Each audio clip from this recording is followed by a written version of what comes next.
듣다 보면 궁금해지고 보다 보면 아무튼 읽게 되는 본격 책 읽기 권장 방송입니다. 책 읽어주는 기자 둘. 두둥탁. 반갑습니다. 저는 김기화 기자입니다. 반갑습니다. 저는 우키행 정현욱입니다. 그렇습니다. 벌써 2화. 몇 화까지 있어요? 50. 이제 막 시작이군요.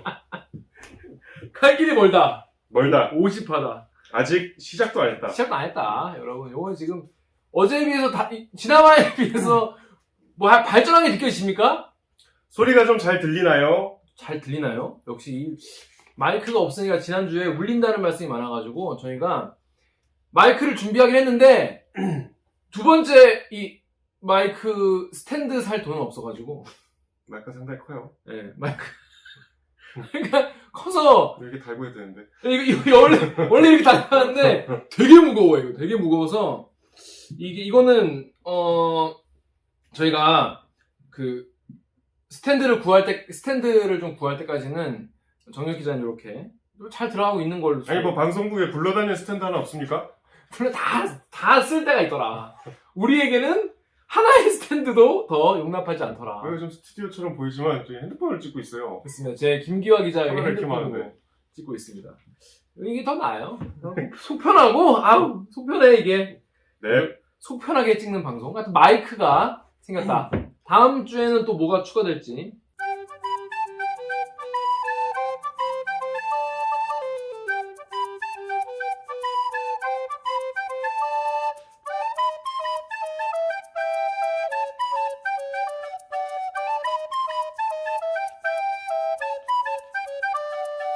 추가할 게 없는데 이제. 스탠드가 생길지 요게 모르죠. 최선인 것 같은데. 예. 그리고 뒤에 이런 이런 따뜻한 느낌, 조명. 이런 것도 점점 더 따뜻해질 예정이니까 기대해 주시고요. 덥다. 시원한데 뭐 이 정도면.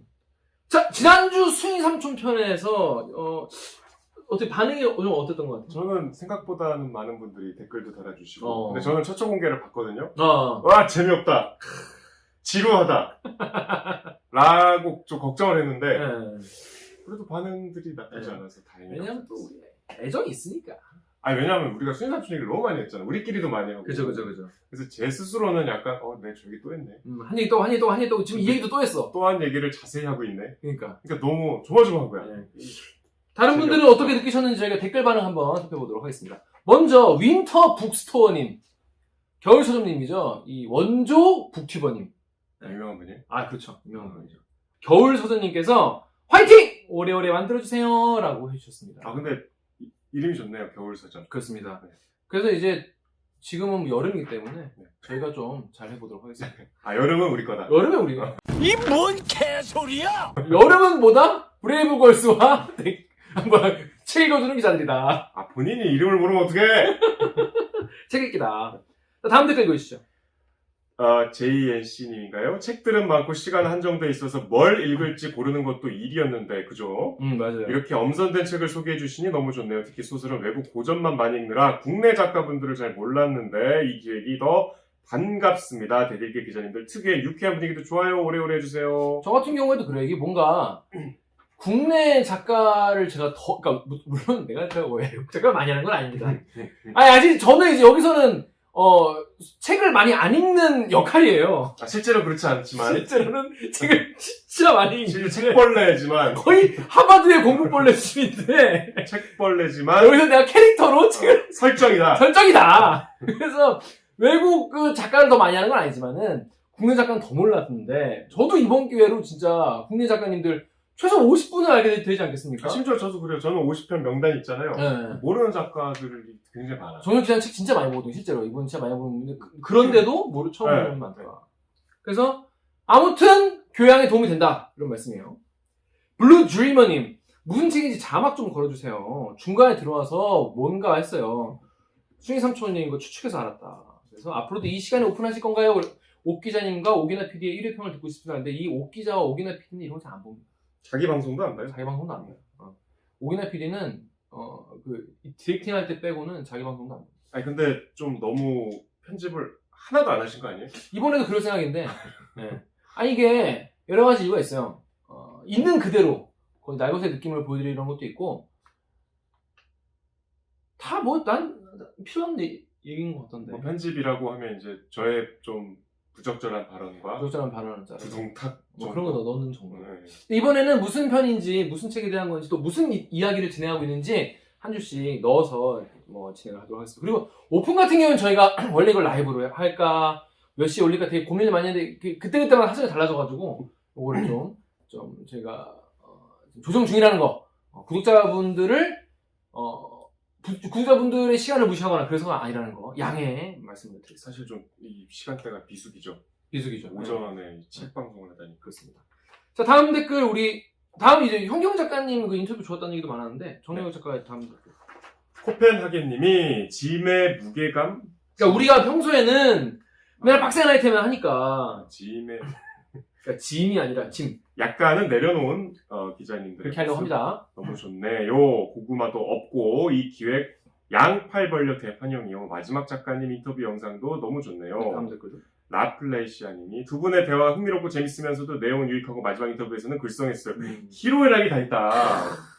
제주 4.3을 알게 된 이후 순이 삼촌은 항상 읽어봐야지 하면서도 미뤄왔었는데 이번에는 꼭 읽어봐야겠다는 생각이 들어요. 유익한 영상 정말 감사합니다. 그렇습니다. 타로카인 주님 같은 경우에는 마지막 인터뷰 감동적이었어요. 울컥. 읽기도 힘든 내용을 쓰시던 작가님의 심정을 감히 가늠해 봅니다. 읽고 부총리 가서 뭔가 얼고 싶네요 하셨는데 하여튼 그 현경 작가님의 진심이 담긴 마지막 인터뷰가 되게 좋았다. 이런 말씀 주셨습니다. 북촌리 가서 뭔가 알고 싶다는 말씀이 진정성이 있네요. 그렇습니다. 자, 그래서 지난주 순위 삼촌 여러분 어떻게 보셨는지 댓글에도 많이 남겨주셨는데 저희가 뭐 지금 뭐 부족하지만 뭐 조금씩 채워나가도록 하겠습니다. 그리고요. 네. 제가 그 현경 편 제작할 때 제 그 기사 못지않게 마지막까지 고심한 게 음악이었거든요. 음악에 대해서도 근데 처음으로 반응이 있었어. 아무도 음악에 대해서 얘기하지 않았는데 네이버 다음 댓글 그 누구도 음악에 대해서 얘기하지 않았다. 음악을 뭘로 쓸까를 제가 한 2주일 고민했어요. 왜냐하면 이게 슬프면서도 좀 격렬하면 안 되고 잔잔해야 되면서도 약간 아름다워야 되고 막 이렇게 슬픔이 밀려오는 음악이면 그러니까 너무 과하게 슬퍼라 이래도 안 슬플래 막 곤란하잖아. 레퀴엠 막 이런 걸 조져버리면 안 되는 거죠. 그러면서도 슬퍼야 되지만 좀 아름다워. 아련해야 되고 그 작가의 그 말이 묻히면 또 안 되고 그래서 정말 머리 싸며 고민하다가 고심 끝에 고른 곡인데 제가 봐도 되게 잘 어울리더라고. 하지만 아무도 알아주지 않았는데 댓글에서 처음 봤어요. 맞습니다. 그래서 너무 뿌듯했어. 그렇습니다. 그 곡이 뭔지 잠깐 소개를 해주시죠. 그게 클래식 좋아하시는 분도 잘 모르시는 가브리엘 포레라는 이제 프랑스 작곡가의 레퀴엠에서 피의 예수가 이제 계속 구원을 해달라는 가사가 반복되거든요. 이 사람들을 구원해 주소서 이런 가사가 반복되거든요. 그래서 내용도 맞아요. 하고 그래서 굉장히 작품 분위기와 너무 잘 어울리는데 내가 이걸 왜 생각을 못했지 하고 썼는데 뒤늦게 알아주셔서 감사했습니다. 감사합니다. 그래서 가브리엘 포레님의 곡 제목이 뭐라고요? 레퀴엠 중에 이것도 레퀴엠인데 레퀴엠 치고 되게 아름다운 곡이에요. 가브리엘 포레가 부릅니다. 레퀴엠. 그 중에 피의 예수. 피의 예수? 예, 예수. 예수님? 네. 애수가 아니라 예수. 키미려고. 애수일 수도 있잖아요. 그래서 지금이야? 그래서 그 음악도 신경 쓰고 나가다. 자, 이번 주는 뭐냐? 이번 주 다룰 작품은 뭐죠? 드린 대로 이문열 작가의 우리들의 일그러진 영웅입니다. 그렇습니다. 우리들이 그려진 영웅 다들 한 번씩 보셨을 거예요. 내용도 알죠? 내용 다 알죠. 뭐. 유명한 내용인데 요거에 대해서 이제 저희가 다음 작품에 대한 그러니까 평 같은 거 아니면 자기의 생각 같은 거를 근데 남겨주시면 저희가 이제 그 다음 주에 소개를 해드릴 건데 이문열 작가의 우리들의 읽어진 영웅에 대해서도 댓글이 있었어요. 김도영 대부분 안 좋아해 이문열 작가님을. 김도영님이 이문열은 글 쓰는 재주는 있지만 창작가로서의 자격은 없다고 생각합니다. 모티브나 주요 문장은 인용된 것이 많고요. 우리들 읽어진 영웅은 황석영의 아우를 위하여와 맥락이 비슷합니다. 작가로서의 이문열이 무슨 의미가 있을까요? 라고 하셨고요. 자, 이문열의 우리들의 일그러진 영웅. 이게 근본 아니겠습니까? 이거는 이제 뉴비들 이런 근본 없는. 아니 근데 이게 소설도 계속 작가가 개정판을 낼 때 이제 조금씩 고치거든요. 이 근본 아니겠습니까? 아니 그러니까 이거는 이걸 제가 이거 본 거는 1987년 이상문학상 수상. 집에서 가져온 거예요? 네. 제가 있던 거예요. 제가 한 거예요. 기특하지 않습니까? 언제 샀어요? 이거 몇 년도 거냐면 93년. 나는 5학년 때인데. 네, 93년 제가 중1 때. 93년 중1이죠. 초6이야. 오, 2살 많으시잖아요. 아, 빠른. 자, 제가 그때 중학교 1학년 때서 읽었으니까 우리들이 읽어준 영웅을 뭘로 봤다? 거의 3D로 봤다. 3D? 학교가 이미 정글이었고 아. 우리 학교에는 엄석대가 있었어요. 아, 어. 체험 자전 소설. 저에게는 거의 1, 2장 같은 그런 내용이었고 전 약간 족밥 한병태 같은 느낌이었죠. 아, 한병태인데 족밥이다. 족밥이지. 한병태만큼 결기가 있지도 않았어. 왜냐? 한병태는 처음에 개겼잖아. 처음부터 개기지 않았어. 그 한병태와의 공통점은 뭐죠? 서울대라는 공부를 잘했다는 거. 공부 못했어요. 못했어요? 그러니까 여기에 나오는 우등생들보다 한병태 못해. 아닌데?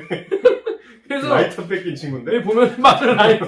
아빠 라이터 뺏긴 친구 1이었는데 이거 봐. 우리 아빠 글씨.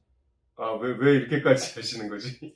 아빠가 책을 사줬는데 얘가 책 잃어버릴까봐 아, 책 또. 뒤에 이름을 늘 적어줬어요. 책을 2권 사주기 싫으셨나 보다. 그렇죠. 책을 주운 분은 아래 연락처로 연락 전달 바랍니다. 이런 정말 뭐랄까 옛날 우리 집 전화번호 이렇게 써있고. 아니, 그 주소를 적어 놓으시면 더 좋을 텐데. 아니 주쓴 사람이 우편으로 우리 붙여달라. 집으로 그건 귀찮죠. 전화는 우리가 받으러 가는 거지. 그래서 이거를 저는 중학교 1학년 때 읽었어요. 보통 중학생 때 있죠. 교과서에도 실려 있다고 하는데 중학교 교과서인가요? 저는 뭐 고작 기억이 안 나는데 중학생 때 저도 방학 숙제를 읽었던 기억이. 아 이게 숙제였어요? 네. 그리고 중학생 때 영화도 봤어요. 아 영화 맞아. 영화가 있잖아요. 맞아. 영화도 그렇고. 자 우리들 읽어주면 아니 내용을 모르시는 분도 계실 수 있어요. 그래서 무슨 내용인지. 저희인데 요거 같은 경우에는 이것도 이제 단편선이에요. 이상문학상 그렇죠. 수상한 단편들이 모여있는 건데, 또 다행히도, 맨 앞에 있나? 맨 앞에 아, 있어서, 수상작이라. 수상작이어가지고, 대당 수상작이 제 앞에 있어가지고, 여기까지만 딱 읽었습니다. 그래서, 그 다음에 이제, 최일남 소설가님의 젖어드는 땅은 상을 타지 않으면 인정할 수 없다. 안전수 없다, 얘가. 읽지 않겠다. 내가 거기까지다. 여러분, 이것도 78페이지에 불과해요. 요거에 불과해. 앞에 빼면 요거에 불과해. 인간적으로 요건 읽을 수 있다, 그죠? 근데 이걸 저렇게 한 권으로 냈습니까? 아니, 다른 소설도 하나 있어요. 그쵸? 두 편의 소설. 그렇죠. 여러분, 정말 얇아요. 요거 금방 읽어요. 네. 78페이지면 그렇게 짧은 소설 아니죠? 중편에 해당하는. 중편 영화구나. 네. 그 내용은 너무나 잘 알고 계실 거라고 생각해서 간단하게 말씀을 드리면 배경이 1959년이에요. 책에 1959란 숫자가 나오진 않는데 자유당 말기가 뭐 기승을 부리고 있던 좀 이따가 4.3이 됐어. 4.19 토이잖아요. 4.19.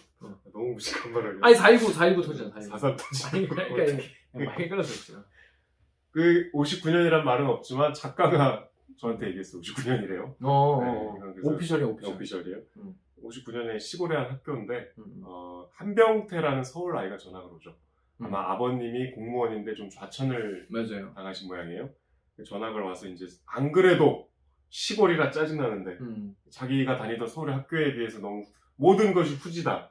심지어 담임 선생님마저 후지다. 라고 속으로 생각하고 있고 막걸리 보도 있고. 네.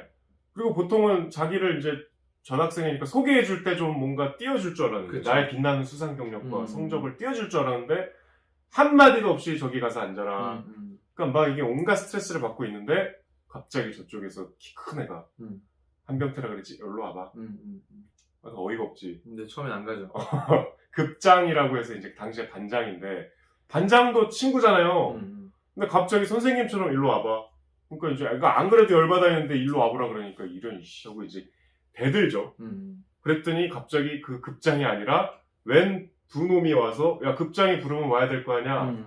마치 선생님 떠받들듯이 그거보다 왕 떠받드는 신하들처럼 왜 니들은 뭐야 그랬더니 뭐 저기 미화 부장이랑 뭐 무슨 또 부장님 한 명 더 계세요.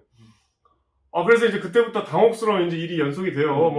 오늘은 네가 급장 물 떠다드리는 날이다. 라는 얘기도 듣고 왜 이러지? 급장이 선생님인가? 하면서 그 전행을 이제 계속 목격을 하죠. 거의 학생들이 급장에게 무슨 뭐 상납을 하고 뭐 명령에 따르고 너무 이상한 거야. 그래서 얘가 그걸 이제 보다가 한 번 터지는 게 선생님한테 말해야겠다. 이때는 이제 헷갈리시면 안 되는 게 시골은 더더욱군다나 학년이 바뀌어도 선생님이 바뀌지 않았어요. 그래서 선생님한테 이제 그냥 이러면 안 되니까 얘가 어느 날 아이템을 하나 잡죠. 집에 가는 길에 만난 친구가 막 죽상이 돼 있는 거야. 너 무슨 일 있냐 그랬더니 아버님 아빠의 그 되게 뭐 지금 지퍼라이터 같은 거겠지? 라이터를 자기가 이제 학교에 갖고 왔는데 아빠가 이제 되게 애지중지하시는 물건인데 엄석대가 그거 뺏어갔다. 나 이제 그 아빠한테 혼난다. 아 이거다. 그래서 이제 선생님한테 가서 그동안의 이제 전행과 요 사건을 중심으로 이제 낱낱이 다 고발을 하죠. 그 선생님은 근데 시큰둥해 또. 아 이거 뭐 별로 이렇게 놀라지도 않고. 그래서 왜 이러지? 하다가 결국 뭐 선생님이 알았다. 그래갖고 선생님이 이제 들어와서 야 저 라이터 갖고 라이터 뺏긴 일이 뭐죠? 걔한테 라이터 그러니까 영석대한테 걔한테 뺏은 라이터를 내놓으라 그랬더니 돌려줬대. 이미 알고 있었다는 듯이. 엄석대는 이미 알고 있었지. 알고 있었다는 듯이 불장난할까봐 제가 막 잠깐 갖고 있었습니다. 돌려줬습니다. 얘는 싱글벙글 하고 있는 거야. 그러니까 이제 나중에 진상이 밝혀지지만 교무실에서 그 고자질 하는 동안에 그 주변에 있던 친구가 이제 가서 엄석대한테 보고를 해서 전후 사정을 알게 된 엄석대가 조치를 미리 한 거죠. 그 너무 이제 선생님한테 오히려 역공을 당한 거야. 너 그렇죠. 고자질쟁이구나. 너 왜 엄석대가. 그래서 이제 몇 번 한병태가 고발을 해요. 다른 이제 뭐 해서 막 눈물도 흘리고. 그 선생님이 한 번에 이제 너무 이상하니까 아이들한테 엄석대가 교실 밖으로 나가 있어라. 너는 좀 빠져 있어라 하고 아이들한테 눈을 감은 채로 물어봐요. 엄석대 여기 없으니까 솔직하게 한번 얘기해봐라. 제가 정말 너를 괴롭히냐. 아무도 그렇지 않다고 오히려 한병태가 저지른 비행에 대해서 소소한 비행들 거기에 대해서만 그러니까 이제 야 이건 명백하다. 완전 바보 되는 거예요. 그래서 이제 불러다가 선생님이 그때는 약간 타이르죠. 거기에서 선생님의 진심이 나오잖아. 야 네가 엄석대가 못마땅할 수 있지만 나는 선생으로서 엄석대가 필요하다. 얘가 있어서 우리 반이 굉장히 우수한 반으로 여러 가지 경시대회에서 좋은 성적도 거두고 반대학 뭐 여러 가지 대회에서도 항상 1등을 하는 우수한 반이지 않냐. 뭐가 문제냐. 나는 이 엄석대가 만들어 놓은 질서를 인정할 수밖에 없다. 부당한 점이 있을지라도 이건 내가 갖고 가겠다. 라고 얘기를 해요. 그러니까 이제 여기서 완전히 전의를 상실하죠. 그래서 그때부터 이제 한병태도 안 그래도 두 번의 어떤 반항을 시도했으니까 엄석대 체제가 한병태를 집요하게 이제 괴롭히기 시작하는데 그게 사소한 거지만 그 당시 초등학생한테는 대단히 힘든 아주 내가 생활에서 뭐 우리 그런 거 있잖아요. 군것질 그냥 하러 갈 수 있는데 그것도 하나하나 다 고발을 하는 거야. 뭐 조금 지각하거나. 엄청 괴롭혀. 네. 그래갖고 얘가 이제 막 피폐해질 대로 너무 힘들 때까지 이제 얘를 이렇게 굴리다가 어느 순간 엄석대가 얘를 닫아줘요. 굉장히 인자한 권력자의 모습으로 그게 이제 유리창 닦을 때였죠. 열심히 닦고 막 우니까. 유리창 열심히 닦아도 이제 급장의 검사를 받아야 집에 갈 수 있는데 불합격 하고 이제 얘가 어느 날 막 계속 불합격되니까 이 권력의 그 기정함과 권력의 어떤 위력 거대함을 몸소 체험하고 이제 앞에서 이제 나는 할 수 있는 게 없구나. 이제 무릎을 꿇고 이 유리창 앞에서 눈물 흘리고 있는데 갑자기 거대한 그림자가 딱 오더니 인자하게 합격. 그때부터 이제 그 대목에 나도 울었어. 나도 용서받은 느낌이었어 엄석대한테. 그러니까 이제 완전히 무장해제된 거야. 엄석대에게 완전히 이제 포박된 거야. 심리적으로도. 그래서 그때부터 이제 충실한 엄석대 체제의 수호자가 되죠.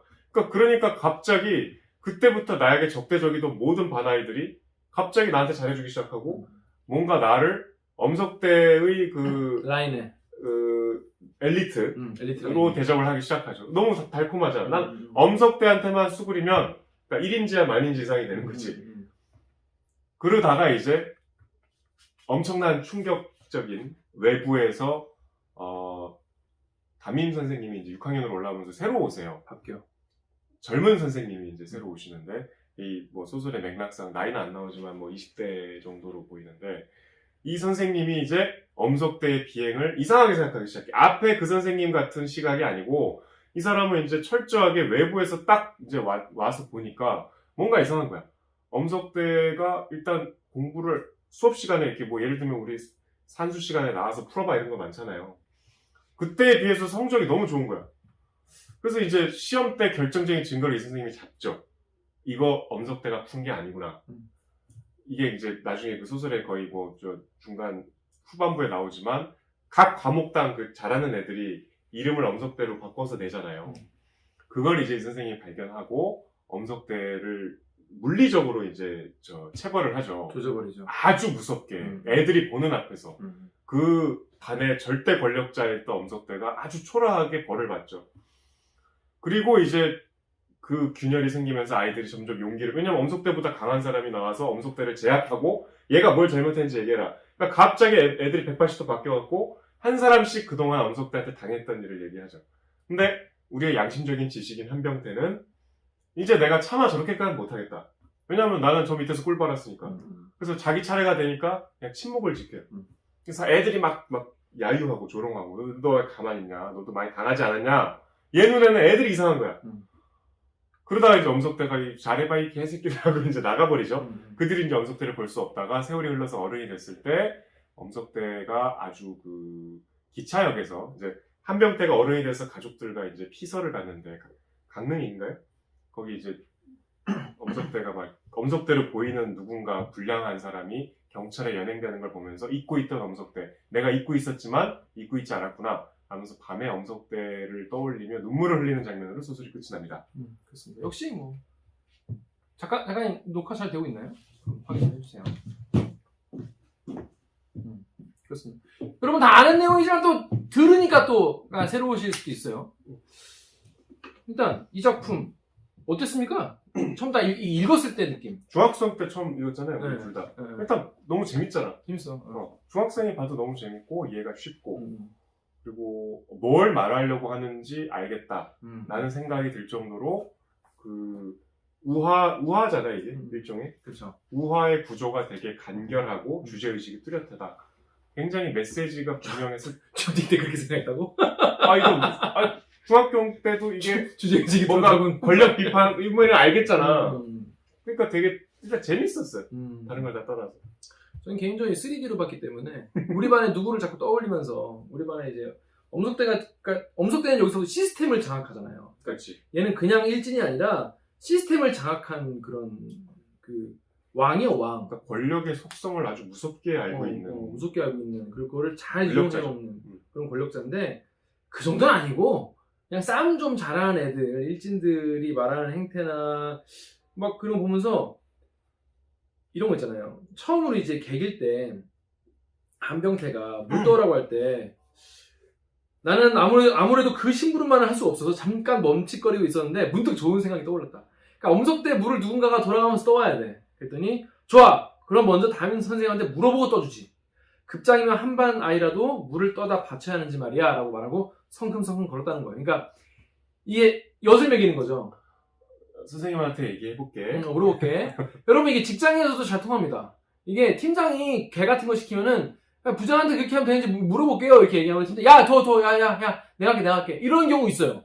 근데 섣불리 그러면 안 돼요. 안 되죠. 팀장의 지시는 대체로 부장의 지시일 것이기 때문에. 그러니까 부당해 보이는 지시 같은 경우에는, 그러니까 이런 지시는 부당하죠. 예를 들어 나보고 커피를 타와라. 아니면 우리 집에 과일을 좀 해달라. 뭐 그런 거 있으면은 해맑은 표정으로, 가장 해맑은 표정으로, 안 그래도 부장님 병에서 물어보라고 했어요. 물어보고 할게요. 이렇게 하면은, 더 이렇게 하게 됩니다.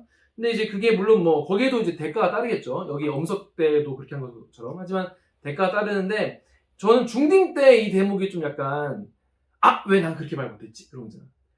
뭐 여친이랑 싸우고 집에 와서 이제 누우면 내가 그때 그 말을 했어야 되는데 떠오르잖아요. 모든 싸움 뒤에 그런 후회가 있죠. 누워서 그 말을 했어야 되는데 그 약간 저는 중딩 때 떠올라서 그때 그렇게 했어야 되는데. 그 일진한테? 네. 근데 그때는 내가 그냥 뭐 웃어 넘기고 뭐 그랬던 것 같은데 이렇게 해서 통쾌했는데 거기서 혼자 막 일진 막 패는 상상하다가 자고. 되게 뭐 괴롭힘을 심하게 당했나봐요? 아니야 그냥 뭐 빌려달라, 내가 빌려주기 싫은데 뭐 빌려라, CD 뭐 메탈리카 CD 빌려달라, 난 빌려주기 싫은데 뭐 억지로 빌려주고 그런 거 있어. 근데 돌려받으면 막 기스나 있고 막 그런 거 있잖아 옛날에. 물론 그래서 그런 경험 다들 뭐 있으신지 모르겠는데 물론 뺏어보신 분도 있으시겠죠. 근데 전 약간 그럴 때마다 자신 합리화했어. 그리고 이것도 메탈 팬을 늘려나가는 과정이기 때문에 스스로? 스스로 대단한 정신승리인데? 메탈리카의 팬을 내가 한 명 더 전도한다는 느낌으로 헌신하겠다. 괜찮아. 내 아이템이 좀 이건 내가 지는 게 아니야. 훼손이 되더라도 내가 굴종하는 게 아니고 메탈리카 형 제가 이 정도로 합니다. 내가 메탈리카 제임스 het필드 형을 위해 이 정도 한다. 대단한 신박한데? 역시 꽃 중에 가장 아름다운 꽃은 자기 합리화다. 그래서 자기 합리화를 정말 아름답게 피웠던 기억이 나요. 근데 생각해보면 이제 그때 이렇게 말했어요. 뭐 이런 기억이 있죠. 되게 내적 갈등이 심했구나. 근데 아무튼 전 중딩 때 딱 요 멘트가 되게 신박한데? 나도 이렇게 할 거겠다 이런 생각도 많이 들었고. 이상한 데서 감동을 받으셨네. 왜냐면 왜 이상한데요? 여러분은 안 그렇습니까? 싸우고 나서. 그리고 아까도 이제 정연욱 기자가 다이민 선생님이 이제 주저주저 얘기하는 거 그 얘기가 있고. 근데 중간에 엄석대가 얘가 이제 무서운 권력자인 것이 아주 무섭게만 하지 않고 또 이렇게 추억도 만들어주잖아요. 그러니까. 어디 이제 놀러 가갖고 초등학생들에게는 굉장히 큰 일탈이 곳에서 공간에서 뭐 빈 건물이었나? 뭐 그런 데서 막 공장터에서 이렇게 돈 나눠주면서 뭐 사오라 그러고. 그러니까 굉장히 일사불란하게. 그래서 모닥불 펴놓고 막 굉장히 이성 친구들과의 그 만남도 있고. 근데 나는 따로 불러서 둘이 딱 독대를 해줘. 그러니까 굉장히 노련한 것 같아. 너무 노련하지. 그리고 일단 생각할수록 나이를 먹을수록 나쁘지 않은데? 차라리 꿀을 빨려면 이렇게 빠는 게, 전 여기 느낀 게 뭐냐면은 내가 꿀을 빨려면 오히려 좀 개겨야 되는구나. 이제 그냥 일반적인 오른팔 그렇게 하면 안 되고 그치는 것보다 좀 기계를 보여주다가 적당히 기계를 보여주다가 숙이는 게 그러면 이제 오히려 얘는 내가 좀 관리해야겠구나라고 이제 생각을 해서 더 잘해주겠다. 더 잘해주는 거지. 되게 힘들다 과정이. 그 과정이. 정혁 기자같이 끝까지 개기면은 쫓겨나는 거고, 적당히 하면은 개꿀 빨 수 있다. 그런 생각 들었어요. 근데 여기 보면은 아까 다민 선생님 얘기를 했는데 요거는 좀 길어서 다 읽을 수는 없는데, 이제 아까 말했지만은 다민 선생도 엄석대가 어느 정도 이제 애들한테 막 한다는 걸 알고 있었어. 나 모르지 않죠. 모르지 않아. 하지만 이걸 이용하는 거죠, 다민 선생 입장에서는. 아니 왜냐면 너무 성적이 좋으니까. 그리고 겉으로 봤을 때 반이 잘 운영되고 그렇잖아. 초등학교 선생님이 반장한테 맡겨놓으면 다 해결되는데 나는 아무것도 안 해도 되는데 거기에 그냥 길들여진 거죠. 그래서 이제 이 주인공 한병태가 이제 이런 잘못을 한다라고 해가지고 요거를 일러 맞췄는데 애들 보고 잘못한 거 써내라 했는데 애들이 한병태의 잘못만 써내는 거죠. 개빡치게. 잘못한 거 없는데요? 없는데요? 엄청 잘못한 거 없는데 이런 거지. 그랬는데 선생님이 가지고 이제 한병태 불러가 이렇게 얘기를 해요. 야, 이곳의 방식이 있고 너는 먼저 적응할 필요가 있어. 서울에서의 방식이 무조건 옳고 여긴 틀렸다는 식의 생각은 버려야 돼. 굳이 그게 옳다고 고집하고 싶다면 너의 태도라도 바꿔. 네 편이 되어주지 않는다고 반 아이들 모두와 싸우려고 하거나 외톨이로 빙빙 걷돌아서 안 돼. 봤지? 오늘 60명 중에서 네 편은 한 명도 없었어. 라고 해요. 그 이 선생님 말은 뭐냐면 쉽게 말해서 정치를 하라는 거예요. 이 선생님 할 소리입니까? 이 선생님 할 소리야 이게. 선생님! 이 할 소리야? 그리고 애한테 정치를 하라는 거예요. 아버지도 막 엄석대 편을 들잖아. 아버지! 걔 인물이네. 못난 자식! 누구 일을 누구더러 해달라는 거야? 힘이 모자라면 돌도 있고 막대기도 있잖아. 그보다 임마 공부부터 이겨놓고 봐. 그래도 애들이 따르나 안 따르나. 야 진짜 우리 아빠 같다. 우리 아빠가 딱 이렇게 얘기했어요. 어릴 때 아빠가 나한테 야 덕돌로 한번 애를 그렇게 한번 덤벼봐 이놈아. 막 공부하다가 나 소녀를 갈 뻔했어. 졸리면 막 그러잖아 엄마가. 아이 진짜 찬물로 세수하고 와서 바깥에서 정신 번쩍 차리고 하면 되잖아. 그러잖아. 되게 답답한 소리들 있잖아요. 세수하고 들어오잖아요? 더 상쾌하게 잠아. 막 이 아저씨가 졸고 있어. 야 쇠도 씹어먹을 나이에 왜 쇠를 어떻게 씹어먹어? 전봇대를 이빨 주죠? 이 아버지와 선생님은 아무런 도움이 되지 않는 이 주인공 한병태의 중에 선생님도 마찬가지였어 나는. 본인 아버님이랑 헷갈렸어. 그러니까 우리 아버지 똑같이 얘기했어. 야 공부부터 이겨놓고 봐. 안 되는데 어떻게? 그러니까 조금 어려워. 람마 2분의 해봐야 되는데 어떻게 해? 뭐야? 어떻게 해? 예? 만화책 람마 2분의. 람마 안 봅니까? 그 되게 불량 만화였는데. 불량 만화. 음란 만화였잖아. 그 정도가 좀 음란은 뭐. 물 맞으면 성별 바뀌는 그쵸. 맞아. 선생님들한테 혼났어 그거 보면. 그 람마 2분의 1이 딱 적당하게 해야 하고 딱 적당하게 간행물에 통과돼가지고 아주 재밌는 중딩 때를 많이 지금 즐겁게 좀. 그냥 공부가 되나, 중딩 때. 예? 그러면 공부도 안 하고 그 일진하고 굉장히 많은 시간을 보내고 아니, 많이 쓰는 거예요. 저는 이제 주로 음악 듣고, 중딩 때 별명이 사이코였어요, 사실은. 그래가지고 애들이, 이렇게. 나준대. 진짜? 난 또라이였는데. 또라이 사이코. 왜? 저는 뭐 좀 때문에? 공부는 잘했는데 네. 이상한 짓을 많이 했어요. 무슨 집? 아 이거 이게 되나? 어. 근데 그때 약간 어릴 때라 좀 튀고 싶어서 그랬던 것 오케이, 같은데 됐다 치고. 누가 씹다 버린 껌 주워 씹고 아, 그래! 그게 어떤 건지 알아? 어떤 도시락 거? 밥을 뭉쳐갖고 농구하고 난 이런 것도 할 수 있다. 막 이렇게 뛰어다니다가 창문으로 이렇게 다이빙해서 막 넘어서 다치고 지하철 가로질러서 막 막 내려와서 올라가 이렇게. 지하철 내려갔다가 실수했어? 그 영무원이 CCTV를 보고 와서 불러갖고 거의 엎드려 뻗쳐있어요. 아니, 전 뛰어서 도망가는데. 그래요? 아니, 비슷한 면이 있었네, 나랑. 그 별명이 또라이였어. 정찬 작가님 생각보다 고생 많이 하셨네. 아니 근데 뭐 별 사고를 이렇게 친 적은 없는데 저는 이제 애들 선동해가지고 숙제 없었다고 선생님한테 속이고. 그건 너무 큰 범죄. 그러니까 그런 거를 많이 했었어요. 애들 그 선동해가지고. 그날 막, 무슨 시간인데요? 수학생 들어오면, 영어 시간인데요? 막 이런 거 하자고 애들. 만우절 때 하는 장난을 매일 해서 매일. 선생님 저 되게 싫어했어요. 선생님들 그래서 저 막 뒤에 나가서 엎드려 뻗쳐하고 있고, 뒤에 나가서 난 배고프지도 않는데 뒤에서 일부러 막 도시락 까먹자고 애들한테 앉아서 도시락 먹고 선생님한테 걸리고. 그때부터 들을수록 되게 별로다. 아무튼 저는 이게 하여튼 학창 시절이 좀 장난치는 거 좋아했었는데 그 맨날 메탈리카 듣고 집에 가는 게 오락실가 맨날 놀았어요. 공부 너무 안 했어. 근데 아무튼 그때도 뭔가 아버지와 선생님들은 이 주인공 병태의 고립감과 이 무력감, 외로움을 더해주는 존재. 전혀 아무런 도움이 되지 않는 엄석대의 그 무서움을 더 증폭시켜주는 그런 존재일 뿐이죠, 진짜로. 근데 보시면은 나중에 선생님이 돌아오잖아요. 선생님의 멘트가 뭐 있어? 새로운 선생님이죠. 새로운 선생님이 이제 아까 말한 대로 이제 엄석대의 시험을 대신 쳐준 거야. 우등생들이 수학 잘하는 놈은 수학 봐주고 국어 잘하는 놈은 국어 봐주고. 그러니까 엄석대가 공부는 못하는데 시험은 잘 보는 거죠. 선생님이 지금 이거 이상하다 하다가 자세히 보니까 이름을 지우고 이렇게 한 거지. 그래서 야 이거 누구누구 나왔어. 딱 세우고 니네가 이거를 하면서 어떤 느낌이었는지 얘기해봐 라고 하니까 뭐 선생님한테 혼낼 것 같아서 뭐 들킬까봐 무서웠어요 뭐 이런 얘기를 하는 거야. 그랬더니 선생님이 개빡쳐가지고 엎드려가지고 시켜놓고 존나 패요. 졸라 팬 다음에 뭐라냐면 나는 되도록이면 너희들에게 손 안 들려고 했다. 석대의 강압에 못 이겨서 시험지를 바꿔준 것 자체는 용서할 수 있어. 하지만 너희의 느낌이 어땠는지 들으니까 참을 수가 없어. 너희는 당연한 너희 몫을 뺏기고 분한 줄도 몰랐고 불의한 힘 앞에 굴복하고 부끄러운 줄도 몰랐고 만약 너희들이 계속해서 그런 정신을 살아간다면 앞으로 맛보게 될 아픔은 더 큰 것이다. 너희가 어른이 돼서 만들 세상은 상상만 해도 끔찍하다라고 했어요. 선생님은 니네가 이걸 하는 데 있어서 분노를 느끼지 않았다는 것, 엄석대에 대한 분노를 느끼지 않았다는 것, 뺏긴 것에 대해서 저항할 생각을 안 했다는 것에 대해서 더 분노한다. 이런 입장이었던 것이죠. 이 영화 보셨죠? 안 봤어요. 영화의 이 선생님이 최민식이거든요. 그래? 이렇게 말하는 선생님은 지금 너희들 앞에 몹시 부끄럽다.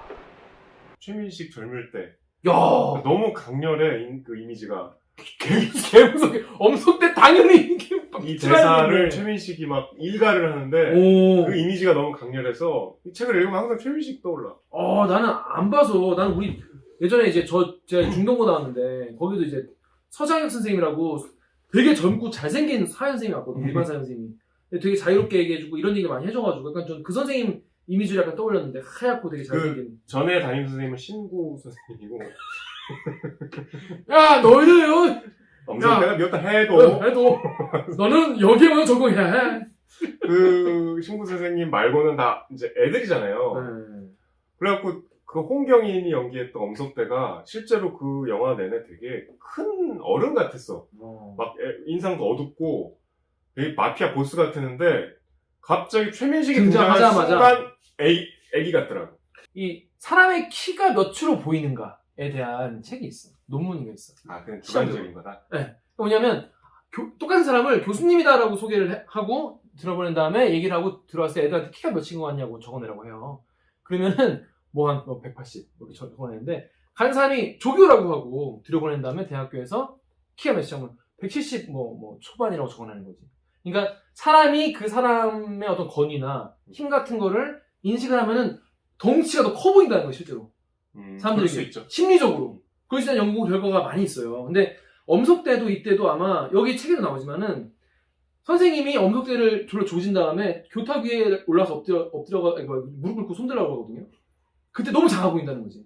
그러니까 이제 그 모습 자체가 되게 충격인 거죠. 우리의 대장이 이렇게 무릎 꿇고 손들면 되게 웃기잖아, 사람이.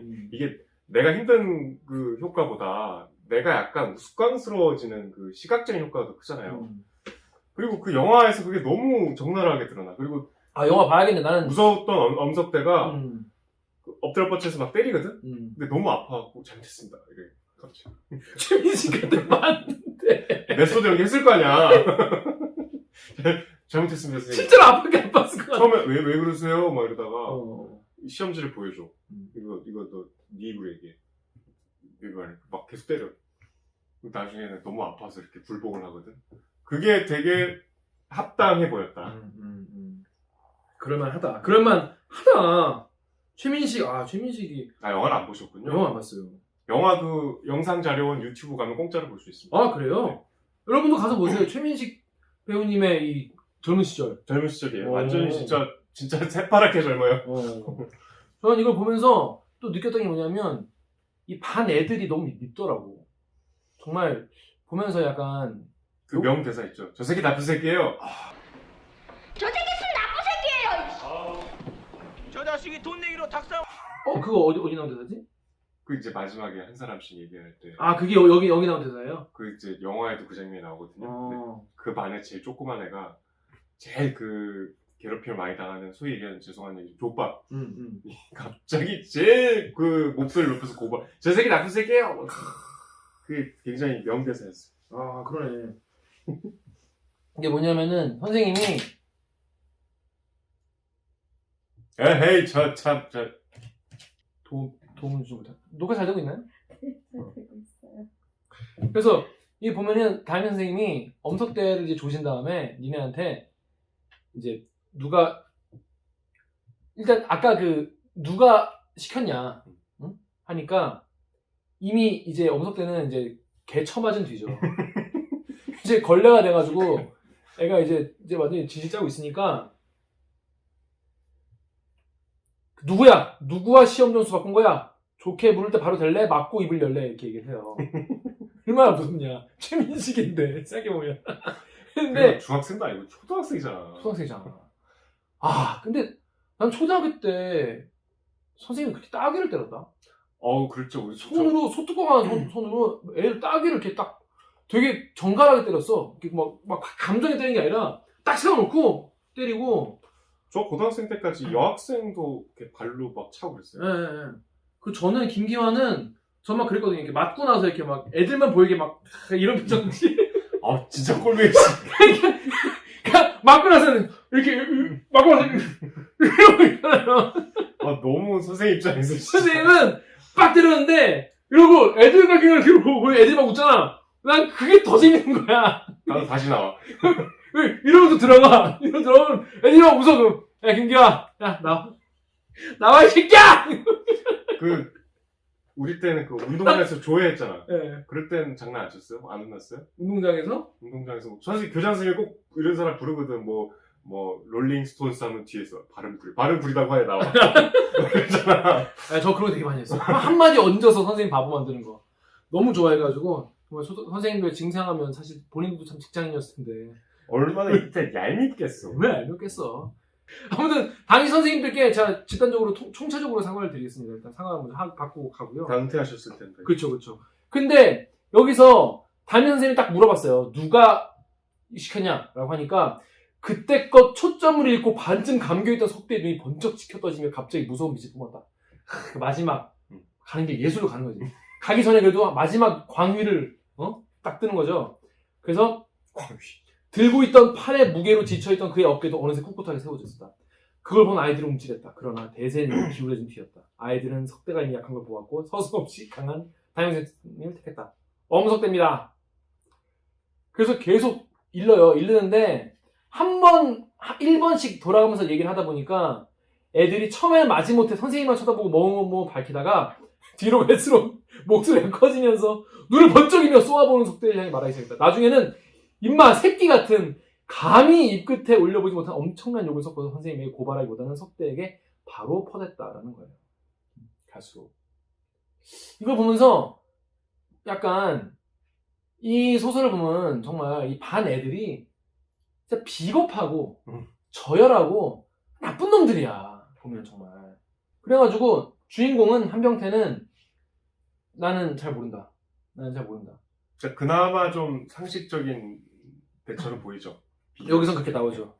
그래서 내 눈에는 그 애들이 석대가 쓰러진 것을 보고 나서야 덤벼들어 등을 밟아대는 교활하고 비열한 변절자로밖에 비춰지지 않았다라고 해요. 근데 저는 솔직히 중딩 때는 그런 생각 못했어요. 중딩 때는 오히려 왜 빨리 같이 읽어야지 왜 안 읽지? 라고 생각했었는데 지금 읽어보니까 이 주인공 한병태의 마음을 더 잘 이해할 수 있었어요. 그래가지고 결국에는 중딩 때 여러모로 참 경박했네. 총체적 경박.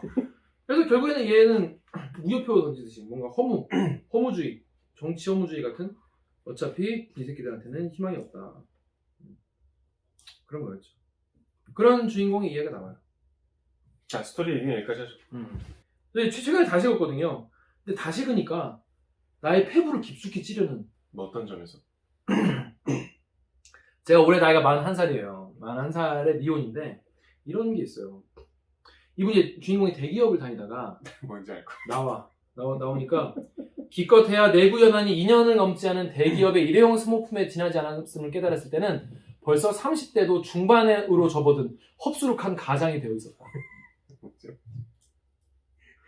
30대 중반이면 어린놈 시기가 30대 중반이면 쌩쌩한 나이 아닙니까? 쇠도 씹어먹을라 이거. 흡수룩하다뇨. 청춘이구만. 이분이 너무 아프더라. 아프게 다가왔다. 그렇죠. 저도 약간 좀 이때는 약간 나이대가 달랐구나 기준이. 그렇게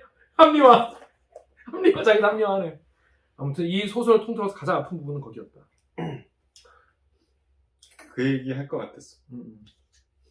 근데 저는 이 작품에서 뭐랄까 이게 뭔가 미군정과 일본 군정과 미군정이 바꿔지면서 그 사회의 변화 혹은 검찰총장이 바뀌면서 검찰의 변화 어디에 대입해도 되게 그럴싸한 어떤 민중들 이른바 대중들이 어떻게 호도되고 어떻게 따라하고 어떻게 비겁한 선택을 내리는 민중과 대중에 대한 어떤 전 좀 경멸 어떤 막 환멸 무시 지식인으로서의 좀 약간 이문열 선생이 지식인으로서의 어떤 민중과 일반 대중에 대한 무시가 많이 좀 담겨 있지 않았나 좀 그런 생각이 들었어요. 읽고 나서 뭔가 결국 사회를 바뀌게 만드는 거는 절대 권력자가 누가 되느냐 압도적인 힘이 될 뿐이고 민중들은 거기에 정말 간악하게 자기가 누릴 거 다 누려놓고 나중에 돌아서서 그를 욕하고 그런 태세전환에 능한 그래놓고도 아무런 부끄러움이 없는 적어도 나는 한병태는 지식인이기 때문에 이거에 대해서 허무주의라도 느끼는 오히려 정치 허무주의가 오히려 양심적인 판단이다. 좀 약간 그런 뉘앙스가 좀 있는 것 같아서 보고 나서 좀 약간 맥이 빠졌어요. 다 읽고 나서 물론 그 과정은 난 납득은 다 됐어. 한병태가 왜 그렇게 생각하는지 애들이 왜 그런지 불편했다. 불편하고 슬펐어요. 보고 나서 슬펐고 되게 정말 일그러진 영웅 이야기가 아니라 일그러진 사회에 대한 이야기인 것 같아서 뭐랄까 민중과 국민에 대한 어떤 무력감 이들로는 세상을 바꿀 수 없다는 그런 생각을 들게 만든 영웅주의적 시선이 좀 오히려 영웅이 세상을 바꾼다는 그런 시선이 더 보이는 것 같아서 저는 좀 제 생각과는 좀 다르긴 한데 일견 소설 납득되게 잘 썼으니까 소설적으로 그래서 뭐랄까 아프고 좀 배울 점도 있지만 좀 불편했어요. 그런데 되게 납득되는 더 슬픈 어려운 무서운 소설이었던 것 같습니다. 저는. 정 기자님? 작가 얘기를 이제 좀 자연스럽게 넘어가면서 할까요? 네. 저도 뭐 사실 감상이 크게 다르지 않았는데 이제 이걸 취재하고 작가를 만나서 대화하면서 좀 사실 몰랐던 소설 이면의 많은 이야기들 그리고 작가의 진위를 알게 됐어요. 그러니까 작가님 댁에 가서 그러니까 이문열 작가 집에 가서 네, 이문열 작가가 이제 경기도 이천에 네. 부학문헌이라고 네. 아주 젊을 때부터 거기 사셨어요. 굉장히 큰 집에다가 그 안에는 또 작가들 작가들이 와서 글을 쓸 수 있는 방들도 몇 개 있어요. 그래서 저는 저희 아버님이 거기 뭐 몇 달 머무르면서 집필하신 적도 있기 때문에 모셔다 드리면서 이문열 선생을 전에도 몇 번 뵀었어요. 그 집은 이제 몇 번 당연히 가봤고, 그래서 이번에 취재도 거기 직접 가서 이제 그 집필실에서 했는데, 일단 지금 이 최신 개정판 여기에 작가가 직접 밝힌 부분 중에 아, 그런 게 있어요? 그 원래 담임 선생님은 미국이다 이렇게 명시적으로 아, 그래요? 네. 아, 이거 내가 작가의 의중을 꿰뚫었네. 그러니까 이제 이 대한민국의 독재 체제를 용인하는 미국의 태도를 이제 은유한 캐릭터이라고 본인이 밝힌 거죠. 그럼 이게 엄석대가 전두환이네. 엄석대는 명확하게 전두환을 타겟으로 쓴 캐릭터예요. 엄석대는 전두환이고 그 밑에 애들은 일당들이고. 그렇죠. 어. 그러니까 이문열 선생이 이제 이 작품의 집필 배경을 얘기할 때 87년에 이제 4.13 호헌 조치라는 게 있죠. 네. 87년이면 전두환 대통령이 이제 대통령이 된 지 7년째 되는 해고, 헌법상 임기가 이제 마지막 해이기 때문에 그때의 헌법은 간접 선거였기 때문에 대통령을 체육관. 직접 체육관에서 그냥 뽑는. 근데 이제 막 개헌의 목소리가 이제 들불처럼 막 이제 퍼져나가기 국제타도 호헌 철폐. 시작했던. 그러니까 호헌 철폐 나오기 직전에. 아, 그치. 호헌 아직 안 했으니까 철폐할 수 없지. 그때 전두환 대통령이 이제 대국민 담화를 통해서 헌법 바꿀 일은 없다. 호헌이죠. 호헌 가자. 그러니까 다시 얘기하면은 오. 대통령 계속 간접 선거해서 뽑겠다. 직선제라는 없다. 라고 선언을 해버렸어요. 그 4.13 호헌 조치라 그래서 네. 이제 그때 이제 호헌 철폐란 말이 처음 나오죠. 네. 독재타도 호헌 철폐. 그때 이문열 선생이 본인이 이렇게 얘기하더라고. 자기는 그동안 전두환 체제에 대해서 입장 표명을 하지 않았는데 내가 무슨 뭐 운동하는 사람도 아니었고 활동가도 아니었기 때문에 나는 그냥 작가여서 뭐 여러 가지 비판적인 생각은 있었지만 얘기는 하지 않았는데 공개적으로 호헌 철폐를 보면서 이거는 내가 한마디 해야겠다. 이거는 내가 작가로서 뭔가 얘기하겠다. 그러니까 그 집필 과정이 되게 영화 같아. 그래서 자기가 호헌 철폐를 뉴스에서 딱 보는 순간 그 모 개간지 이제 주간한테 전화를 했대. 여름호 마감이 언제냐? 4월이니까 이제 보통 개간지가 봄, 여름, 가을, 겨울에 나오잖아요. 곧 여름호가 나올 거 아니야? 여름호 언제 나옵니까? 마감이 한 2주인가밖에 안 남았더래. 내가 지금 급하게 소설을 쓸 테니까 조금만 연장해달라. 그래갖고 최대 연장을 해줄 수 있는 게 와, 이문열이 전화하면은 개간지 마감일을 연장해주는 거야? 그래서 한 달 반 정도의 시간이 있었대. 그때 쫙 써서 야, 이거 한 달 반에 쓴 거예요? 한 달, 2달 남짓 걸렸다는데 이제 그 집필 연장된 기간이 한 달 반이라고 했으니까 뭐 그 정도 기간에 일단 초고를 썼겠죠. 그래서 이제 그때 급하게 써서 실린 책이래요. 그러니까 전두환 대통령에 대한 첫 입장 표명인 셈이죠. 그거를 우화로 이게 포장을 해서 그렇기 때문에 소설의 의도가 명확하지. 우리가 여러 가지로 해석할 수 있지만 작가가 적어도 처음에 쓰고자 했을 때 오피셜 드러내고 싶었던 캐릭터들은 그렇구나. 정해져 있었다. 네. 그런 얘기였습니다. 방금 알았네요. 여러분 아셨습니까?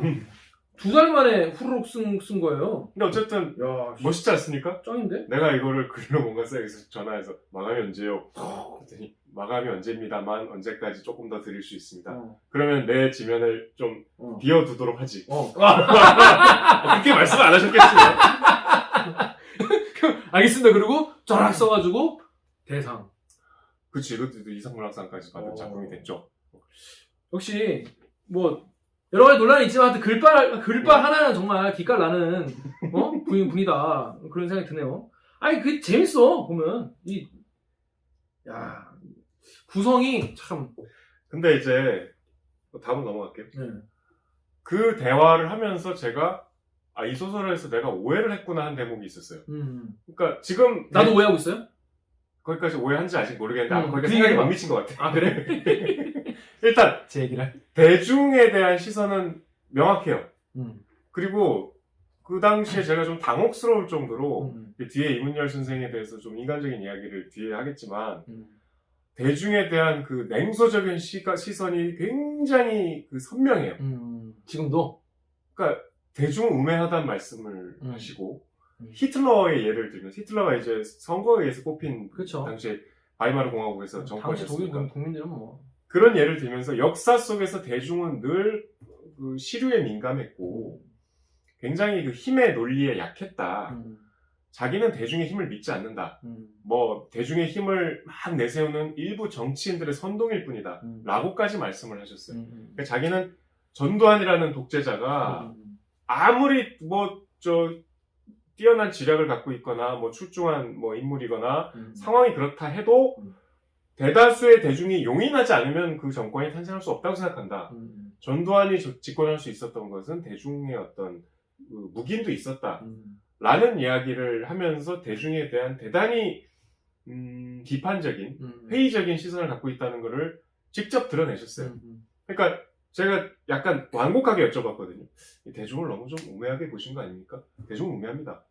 라고 말씀하실 정도로 그 부분은 이제 우리가 소설에서 충분히 감지할 수 있었는데 제가 가장 놀란 대목은 최민식의 역할. 새로운 선생님. 그러니까 이 소설에서는 우리가 최민식이 어떤 영웅이잖아. 그렇죠. 새로운 선생님이 이 엄석대 질서를 깨준 외부에서 온 어떤 개혁가 내지는 새로운 지도자, 신 같은 거죠. 혁명을 완성시킨 새로운 권력자. 하지만 대단히 정의로운. 근데 이문열은 이 캐릭터를 대단히 싫어해. 자기는 이 캐릭터도 부정적으로 그랬대요. 그러니까 저는 이거 보면서 헷갈린 게 뭐냐면 분명히 이 선생님이 둘이 나오잖아요. 근데 미군정의 행태는 약간 새로운 선생님이 약간 미군정 같은 거야. 왜냐면 기존의 일제에서 이제 거기서 살고 있던 사람들에게 와가지고 뭐 이것저것 막 척결하는 척하면 척결해주면서 민주주의를 뭔가 이제 여기서 이제 뿌리내리게 이 반 내에서 막 투표시키고 막 그래요. 그럼 보면서 이게 두 선생님이 약간 미군정의 역할을 반반씩 약간 나눠서 가진 건 아닐까 이런 생각이 드는데 한반도의 민주주의를 이식한 그 역할을 뒤에 선생님이 그래서 그냥 그런 생각도 들었는데 결국 이 소설에서 승자는 아무도 없어요. 아무도 승자가 아니야. 그 뒤로 온 선생님은 그냥 선생으로서의 권력을 그냥 휘두른 것 뿐이지 사실은 뭐 이게 뭐 영웅 같다는 느낌보다는 약간 주인공이 약간 뭔가를 싸워서 이뤄내거나 이러기를 바라잖아요 사실 사람들은. 그런데 주인공이 이뤄내는 게 아니라 외부에서 와가지고 이거를 그냥 이런 거 뭐라고 하죠? 데우스 엑스 마키나라고 하나? 맞나? 맞아요 작가님? 작가님 맞아요? 와 안 듣고 있어? 미쳤다 진짜. 오진우 작가의 실체입니다. 그러니까 외부에서 갑자기 그러니까 어떤 이야기에서 스토리가 꼬여 있을 때 갑자기 외부에서 그렇죠. 맞아. 그런 느낌이었어요. 그래서 약간 좀 맥 빠지는 부분도 있었어요. 근데 너무 현실감이고 그럴싸하기 때문에 밖에서 넘어갔어. 선생님 밖에서 넘어갈 수 있었죠. 그 맹자에 뭐 그런 얘기가 있대요. 이문열 선생님 말씀으로는 뭐 가르쳐주지 않고도 벌을 주는 게 제일 나쁘다라는 말이 가르쳐주지 않은 채로 벌을 주는. 그러니까 본인이 거기 민주주의에 대한 교육을 하지 않았으면서 그게 나쁘다고 얘기하지 않았으면서 일단 매부터 들었다. 대단히 폭력적이고 자기만의 정의에 빠져 있는 자아도취형 인간이다. 그래서 이 반은 이 소설에 나오지 않지만 작가 얘기예요. 대단히 그 뒤로 더 이상해졌을 것이다. 이 선생님 때문에. 라고 본인이 얘기하더라고요. 그 얘기를 들어보니까 그러네. 왜냐면 애를 일단 패잖아요.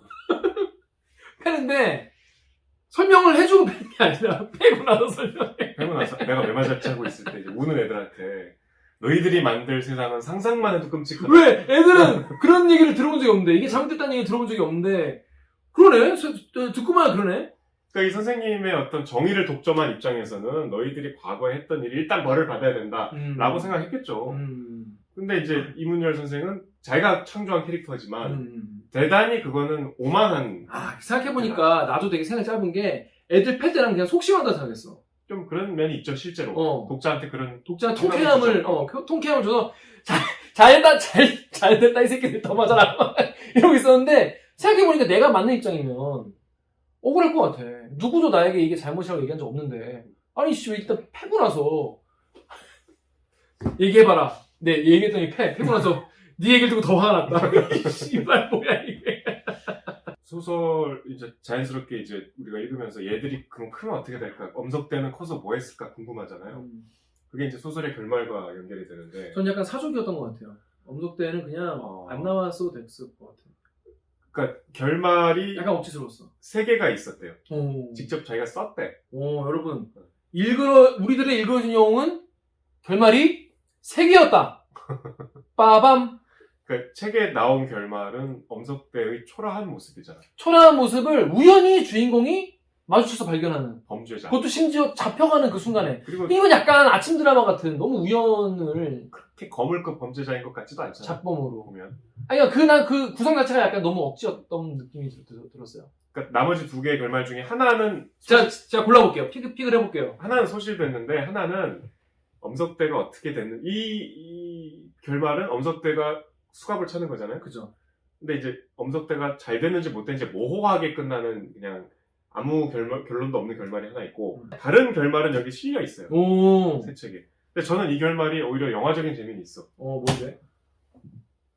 혹시 스포 당하기 싫으신 분은 한 5분 뒤로 넘어가시기 바랍니다. 한병태가 마찬가지로 이제 회사원 한병태가 직장인 한병태가 이제 한병태 여기서 학원 선생이잖아. 학원 선생이다 거기도 맞아. 생활인 한병태가 그 가족들을 데리고 이제 강릉으로 강릉까지는 똑같아. 피서를 가. 새마을로 타고 가. 근데 이제 기억나요? 80년대, 90년대 휴가라는 게 지금하고 차이 달랐잖아요. 어떻게? 일단 그때는 전화로 다 예약을 하는데 예약도 안 하고 무작정 갔지. 그치. 그래서 이제 여관이나 호텔 같은데 아빠, 엄마가 이렇게 막 예약하고 있고 막 줄 서고. 그러니까 휴가 자체가 되게 굉장히 고통스러웠어. 맞아요. 막 기차도 덥고 기차 타러 가는데 막 줄 서 있고 입석 승객들 섞여갖고 굉장히 불쾌하고 막 내려갖고 택시 기다리는데 그 과정을 다 겪으면서 이제 너무 힘든 거야. 강릉까지 왔는데 택시 줄이 또 이만큼 긴 거야. 그래서 나 오늘 예약 막 앞에 선 사람들이 야 오늘 숙소 없대 다 예약 꽉 찼대. 그래서 막 애들은 막 이제 막 더워갖고 징징거리고 하고 줄 서 있는데 어떡하지? 근데 갑자기 검은 세단이 쫙 오더니 창문이 쫙 열리고 한명태 맞지? 타. 뭐 하는데 일단 애들이 너무 힘들어하니까 딱 타는데 에어컨 빵빵하게 나오잖아. 야 이거 얼마만이냐 오랜만이다.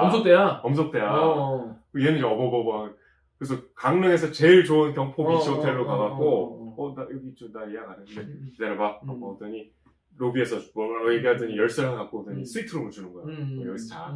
그리고 애들하고 저 해수욕 좀 하고 이따 나 저녁 때 다시 올게.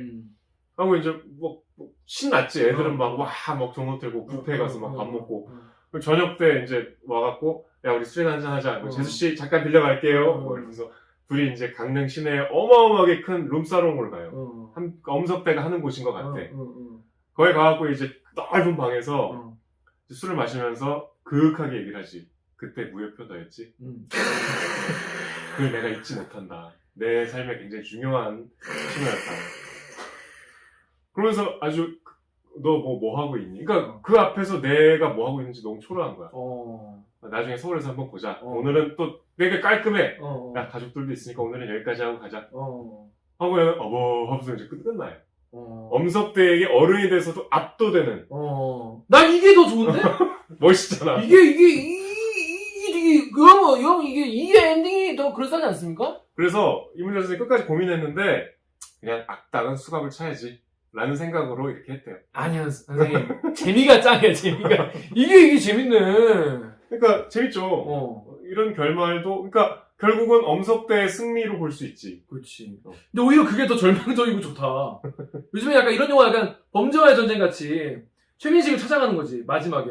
대부님 이거 같이 늙은 선생님 엄석대가 또 찾아가서 선생님 잘 배웠습니다. 잘 배웠습니다.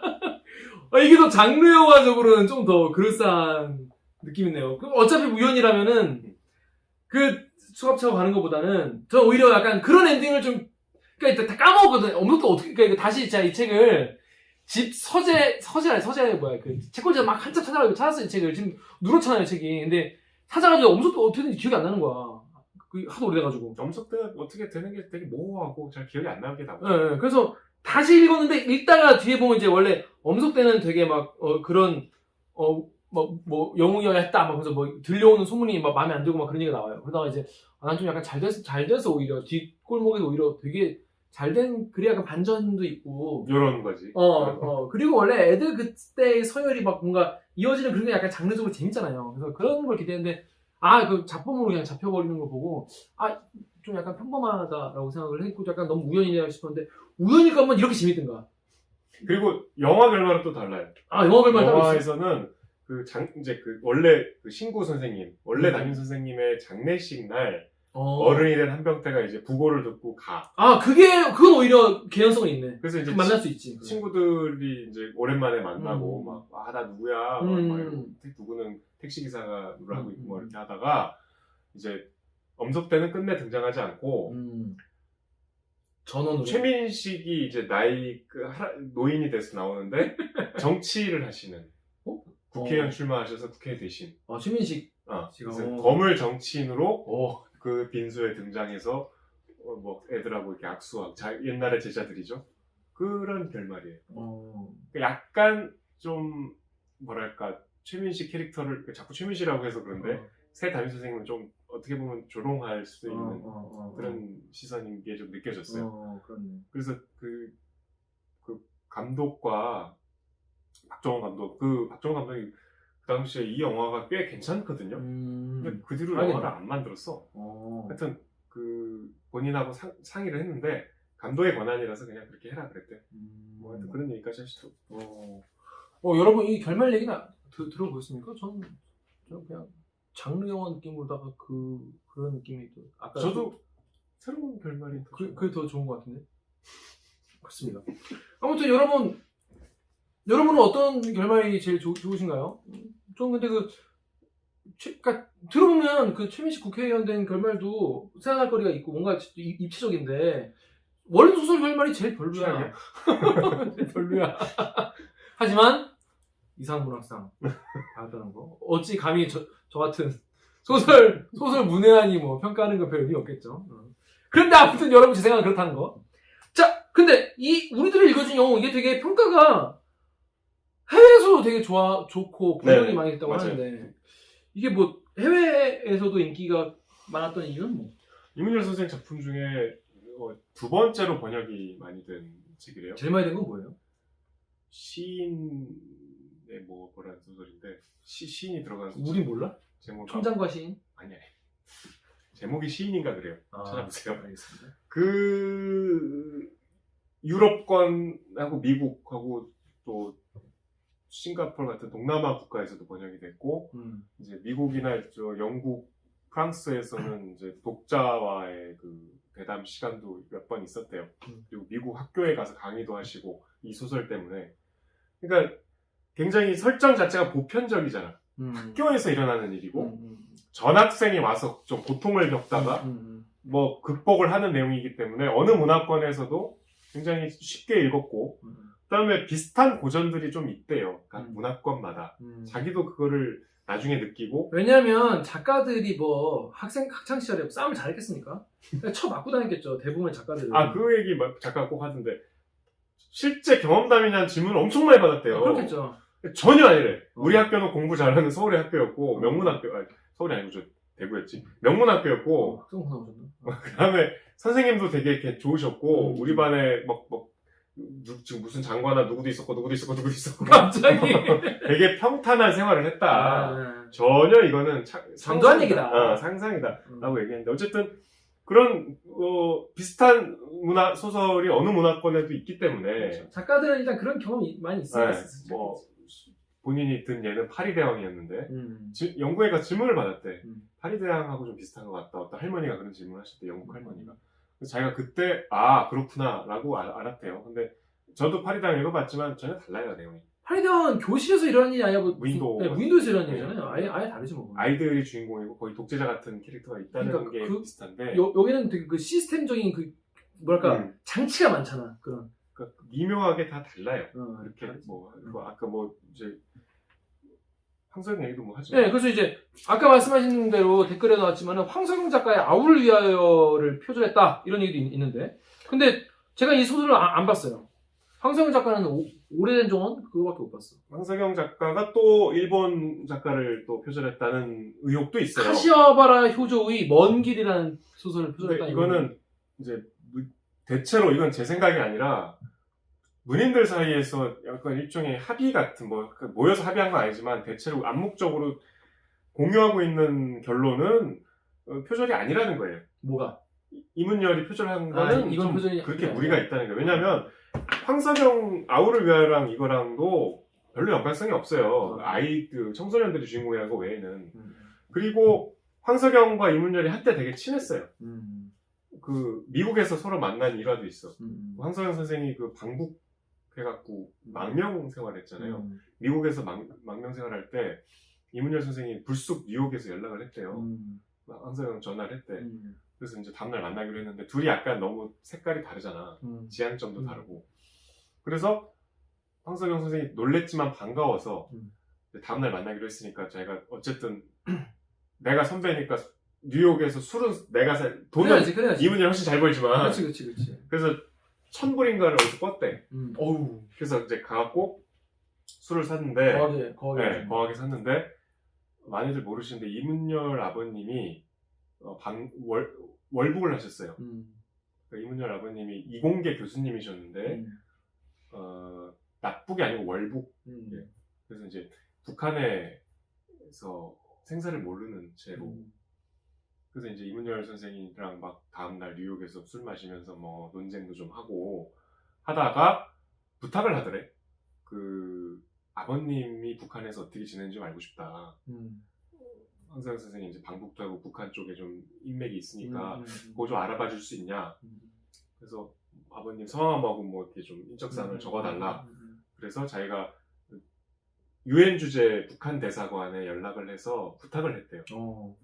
그래갖고 얼마 뒤에 그 연락을 받아서 다시 이문열 선생을 만나서 지금 새로 결혼을 해서 아이들도 있다더라. 하고 자기 앞에서 펑펑 울었대 이문열 선생. 그 뒤로 황석영은 이문열은 내가 한국 전쟁 때 피난 가다가 손을 놓쳐버린 동생이다.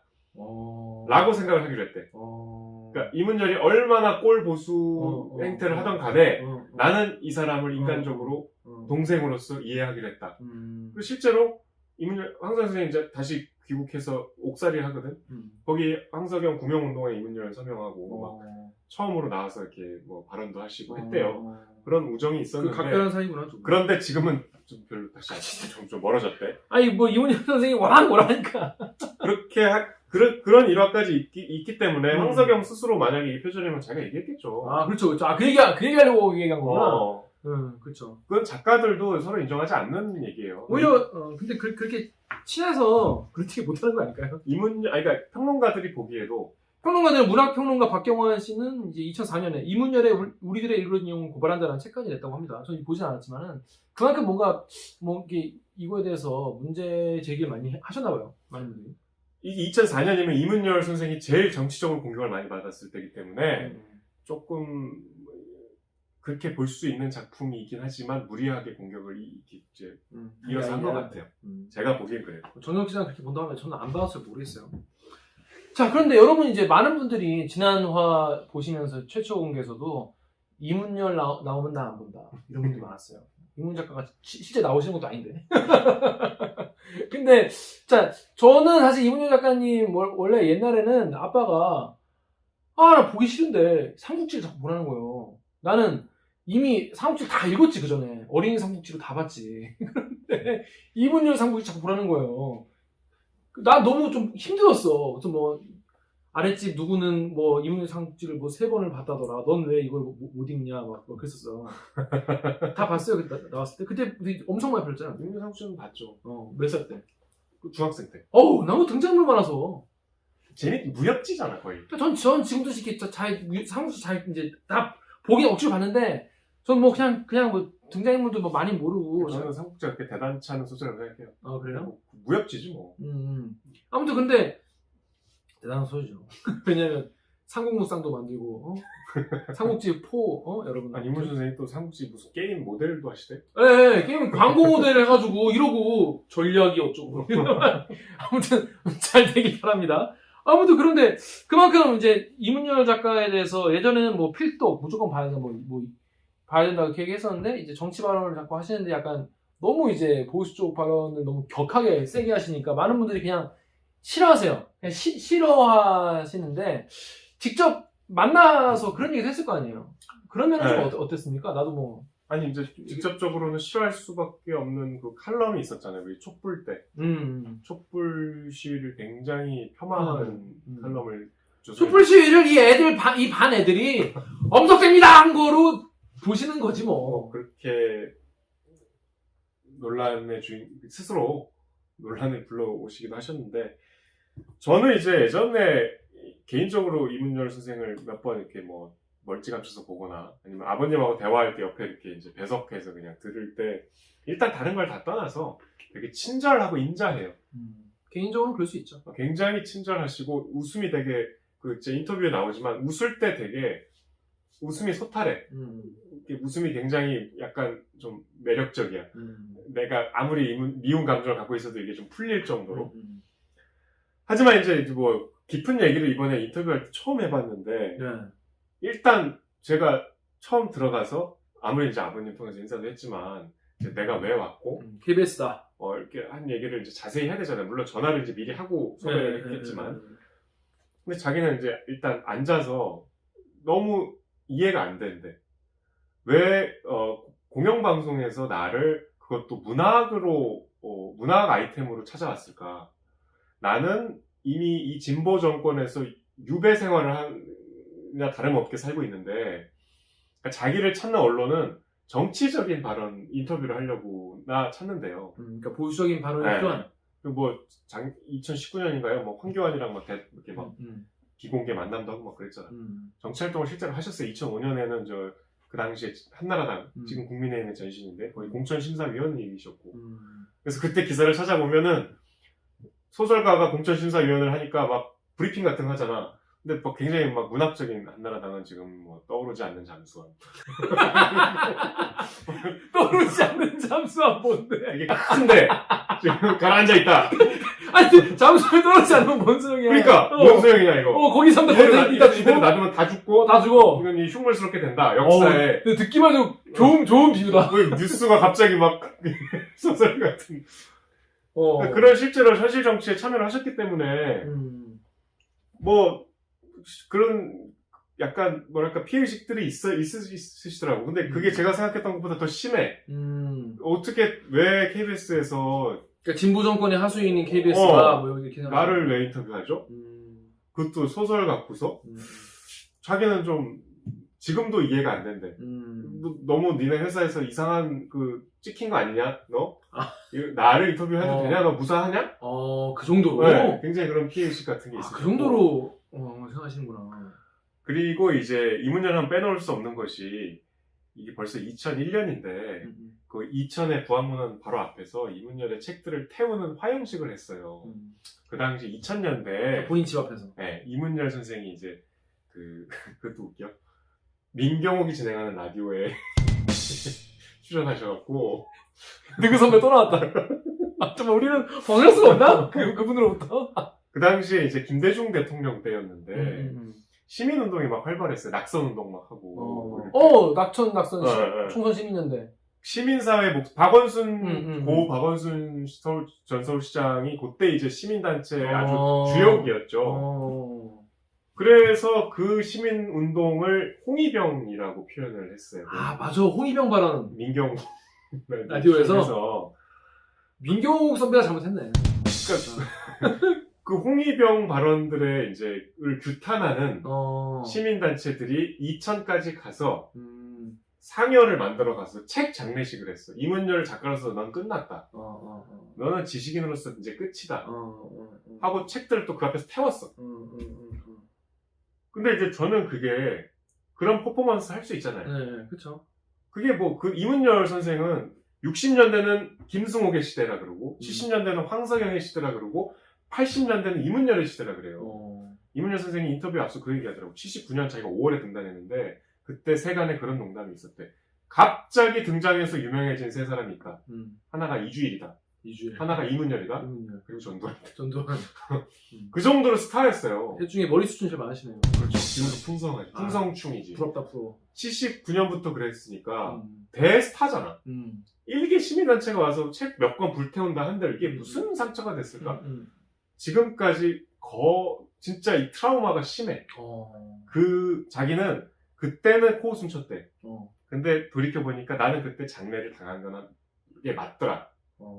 라고까지 말씀하시죠. 왜냐하면 아무도 자기를 작가로서 잘 찾지 않는다. 이제 독자들은 자기를 모른다. 제가 계속 아니 무슨 소리냐. 지금도 선생님 책 찾는 사람 많고 많이 팔린다. 근데 요새 소설 쓰시나요, 요즘에? 무슨 소설 이제 최근까지 그 신동아 연재를 하셨어요. 그래서 이제 별로 이렇게 반응이 안 좋았어. 그러니까 내 소설이 이제 유통기한이 끝나고 외면받고 있다. 그 계기는 그 책 장례식 때문이다. 라고 생각을 본인이 하시고 트라우마가 개인적으로 되게 아주 크구나. 커요. 그래서 계속 그 얘기를 했어요. 사실 제가 좀 과하다 싶을 정도로 내가 그때 어땠고 그때 어땠고 그 이후로 어땠고 이 우리들의 일그러진 영웅이 교과서에 실렸다가 최근에 빠졌거든요. 그것도 이제 그 일환으로 받아들이시더라고요. 이 시대가 이 문제를 지우려고 혈안이 돼 있구나. 한편으로는 제가 과도한 피해의식이다. 자의식이 좀 과하시다. 라는 생각도 들지만 한편으로는 대단히 좀 치근하더라고요. 왜냐하면 어쨌든 좋고 싫고를 떠나서 이 문제는 우리 문단에서 빼놓을 수 없는 거장이에요. 그렇죠. 그리고 그 문호예요. 대까지는 모르겠지만. 근데 이렇게 그 시절에 매몰돼 있어갖고 굉장히 문학적으로도 갇혀 있어요. 왜냐하면 그 이후로 이문열 문학이 굉장히 정치적인 색깔을 많이 띠게 됐어. 우리들의 일그러진 영웅만 해도 그런 색깔이 별로 없잖아요. 그죠, 안 보여. 2005년 이후에 나온 소설들을 보면은 대단히 좀 눈살이 찌푸러지는 소설들도 있어요. 누가 봐도 이거는 여당 얘긴데? 뭐 이런 소설들, 당시 민주당. 그러니까 본인이 약간 거기에 좀 후회도 하고, 하지만 지금도 못 벗어난 거. 본인이 발목 잡혀 있는 거예요. 네. 거기. 그게 아주 그 인터뷰 3시간 동안에 계속 그 얘기를 해. 그러니까, 좀 안쓰러웠어. 그런, 좀 과하시다 이런 얘기를 좀 해보기도 했어요? 그런 얘기 많이 했죠. 그랬더니 뭐라고 하세요? 그러니까 뭐, 저는 이제 좀 완곡하고 예의 바르게 하긴 했지만, 그러니까 저는 그 말이 인상적이어서 이제 우리 인터뷰에 썼는데, 자기가 그 옛날 사람이니까, 빠삐용 영화 있잖아요. 감옥에 갇힌. 빠삐용이 결국 탈옥. 바퀴벌레 잡아서 먹는 거. 그치, 그 유명한 장면이지.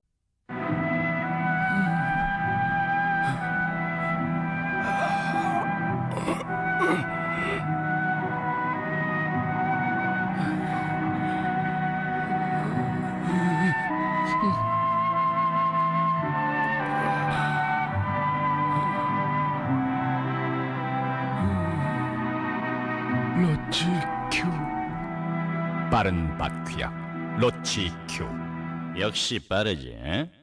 되게 억울하게 감옥에 맞아. 가갖고 마지막에 뛰어내리잖아. 그래서 결국 탈옥을 하고 끝나죠. 근데 이제 억울하다 막 하고 있는데 중간에 이 사람이 꿈을 꿔요. 꿈을 꿔갖고 사막을 헤매고 있는데 저승사자를 만나. 그래서 나는 억울하다, 난 무죄다는데 저승사자가 내려다보더니 말 타고 내려다보더니 너는 유죄다. You know the charge. I'm innocent. I didn't kill that pimp. You couldn't get anything on me, and you framed me. That is quite true. But your real crime has nothing to do with a pimp's death. Well then, what is it? Yours is the most terrible crime a human being can commit. I accuse you of a wasted life. Guilty. 이 죄는 인생을 낭비한 죄다. 그러니까 너 감옥에서 뭐하냐. 그 꿈을 꾼 뒤로 이제 탈옥을 막 준비해요. 그러니까 자기가 그 생각이 요새 많이 난대. 내가 그 정치적인 여러 가지 그 사건에 이제 휩쓸려서 나는 문학을 하는 사람이고 글을 쓰는 사람인데 너무 거기에 좀 게으르지 않았나. 좀 후회가 된다. 안타깝네요. 너무 거기에. 아니, 근데 보면은 늘 뭔가 문제되는 발언이 다 같은 맥락이네. 그러니까 홍위병 발언도 결국 대중을 무시하고 대중을 정말 그렇게 매도해버리는 그런 되게 폭력적이고 야만적인 표현이기 때문에 많은 분들이 이제 화가 나고 그게 언급이 된 거 아니겠습니까? 근데 그게 보면은 우리들의 일그러진 영웅에서 나와요. 그런 시각이. 우리들의 일그러진 영웅적 세계관이죠. 그렇죠. 그리고 저는 이제 시작부터 조금 의구심을 가졌던 것이 인터뷰 시작 때 아까 그 얘기했거든. 그 우리들의 일그러진 영웅을 쓰게 된 4.13 호원 조치를 보고 그 말을 제가 아까 설명을 드렸지만 전두환 80년에 집권해서 87년까지 7년 동안 나는 작가로서 그냥 표명을 하지 않고 있다가 그 대목도 저는 전두환 정권이 그냥 7년이 간 게 아니잖아요. 그쵸. 시작부터 5.18이 있었고 그쵸. 많은 민주화 운동과 거기에 대한 희생이 있었는데 작가로서 7년이라는 짧지 않은 세월 동안 거기에 대해서 침묵하고 있었다는 거를 그냥 나는 작가니까 나는 뭐 활동가가 아니니까 이렇게 그러네요. 얘기하는 것이 온당한가. 그렇네요. 이 문학의 지향점이 과연 그 완전히 현실과 괴리된 시각이잖아요. 거기서부터 저는 이문열 선생의 어떤 세계관에 좀 동의할 수가 없었는데 물론 뭐 선생님도 뭐 나름의 이유가 있었겠지만 저는 그게 좀 불편했거든요. 그러니까 뭐 굉장히 좀 스스로 보수적인 성향이시기도 하고 또 작가의 역할에 대해서 조금 현실과 선을 긋는 면도 있으시고 그런데 거꾸로 왜 50대 이후에는 그러니까. 현실 정치에 그렇게 너무 과하게 또. 유례가 없이 아니 작가가 공천 심사위원이 된 건 처음이에요. 그러니까. 그냥 뭐 어떻게 뭐 칼럼 쓰는 정도가 아니고 그러니까 이 분노로 이제 자기를 잃어버린 거지. 저는 그렇게 봐요. 정말 쓰시는 글이 정말 저와는 생각이 반대인 경우가 너무 많아가지고 그동안은 그냥 되게 아유 이러고 그냥 안 봤어. 아유 어느 순간부터 김지아를 안 본 것 같이 그렇죠. 아우 이러고 안 봤어. 근데 또 이 사연을 듣고 보니 또 이제 작가에게 또 서사를 부여하다 보니 아 이런 게 있었구나 싶어요. 저희가 인터뷰 방에 집필실에서 사다가 정원이 엄청 넓어요. 아, 정원에 좋겠다. 드론 촬영도 했어. 어. 정원에서. 거기서 막 상여 태우고 그랬던 거야? 그 앞 내려다서. 그러니까 그 정원에 테이블 무슨 석공 하시는 분이 기증한 이따만한 돌로 된 테이블이 또 있어요. 거기 앉아서 있는데 거기까지 그러니까 나온 건 거의 이제 인터뷰 막바지인데도 그래서 이제 거기서 이제 좀 편한 토크하고 이제 갑자기 또 어딜 가리키면서 저기였어요. 와 정말 막 그만해. 그만해 알았어. 정말 마음의 상처가 크시네요. 그렇습니다. 하여튼 그런 분이다. 여러분 좀 이해가 되십니까? 우리가 뭐 아니 본인이 좋아하고 뭐 호불호를 떠나서 매불매를 떠나서 우리가 이 사람이 이런 사람이구나 알아두는 건 되게 도움이 되죠 아무래도. 자 그런데 우리가 지난번에 현기영 작가를 다루지 않았습니까? 네. 현기영 작가한테 우리 방송 링크 보내드렸나요? 안 보냈어요. 안 보낼 거야? 요거 때문에 못 보냈어요. 요거 때문에 천천히 생각. 이문열 작가가 우리 방송을 볼까요? 이문열 선생이 요거는 여담인데 유튜브를 좀 보시더라고요. 근데 보니까 보수 유튜브들을 많이 보시는 것 같아요. 그래도 이문열 쳐보지 않을까? 그러니까 그런 굉장히 방송에 친화적이시고 그래? 우리 시대 소설이 되게 스케치를 많이 하거든요. 막 이렇게 연출을 많이 시키는데 유례 없이 적극적으로 다 해주시고 방송을 아시네.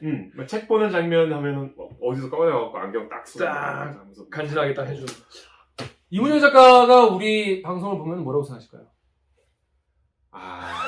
곤란한데?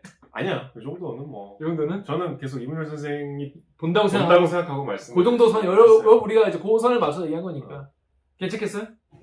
나쁘지 않다. 다음에 가서 쳐맞는 거 아니야? 하여튼 지금 사실 저희는 이 시청자들과 독자들도 보시지만은 작가님이 또 보일 수 있기 때문에 그걸 이제 염두에 두지 않을 수 없어요. 왜냐면 굉장한 이제 한 인간에 대한 엄청난 결례일 수도 있고 그런데 현기영 작가님에게는 이것 때문에 너무 결례라서 못 보여드리는데 이문열 작가님한테도 못 보여드리면 어떡하나. 현기영 선생님 후회하실까봐. 그럴걸. 내가 왜 정직하게 얘기했을까. 맞았을까. 그럴 수 있죠. 아무튼 그래서 이문열 작가님 보셔도 요즘엔 이제 이렇게 생각한다. 그냥 너그럽게 봐주실 거라고 믿습니다. 그리고 우리가 어쨌든 이문열 작품을 이렇게 다룰 만한 가치가 있는 문학. 그건 당연한 거죠. 근데 이게 이렇게 이제 단권으로 나왔구나, 이렇게 한 권으로. 아니, 다른 소설도 있다니까요. 이거 두 권짜리로 나왔구나. 야, 진짜. 와, 난 집에 이게 그 옛날 책 냄새 있잖아요. 이게 있길래 참 뿌듯했어요. 자, 아무튼 여러분, 우리들이 읽어준 영웅 이야기 좀 해봤는데요. 시간이 얼마였어요? 1시간 반을 얘기했네? 작품 얘기만 가지고. 왜냐면 우리가 뒤에 코너가 더 있거든요. 자, 일단 진행을 해보겠습니다. 자, 그래서 우리가 이제 여러분 어떠셨는지, 좀 댓글 남겨주시고, 우리가 다음 주에도 이 방송을 할 예정인데, 다음 주에는 어떤 책입니까? 직접 소개해 주시죠. 다음 책은, 짜잔! 좀 정반대네. 샤방합니다. 정반대네. 우리들의 일그러진 영웅이 아니라, 우리가 빛의 속도로 갈 수 없다면 김초엽 작가님의 20대 김초엽 작가님의 진짜 표지만 봐도 정말 샤방하다. 요새 아주 최고의 화제작. 아, 그렇습니까? 네. 왜 나만 몰랐지? 그리고 전 여기서 지정하기 전에 몰랐어요. 곧 영화화 된다는. 아, 그래요? 네. 요새 정유정 작가 인기 많잖아요. 제가 이제 관련해서 여류 작가로 본 사람은 이제 김혜란 작가의 침이 보인다 정도였는데, 정유정 작가는 나이가 좀 있지 않나요?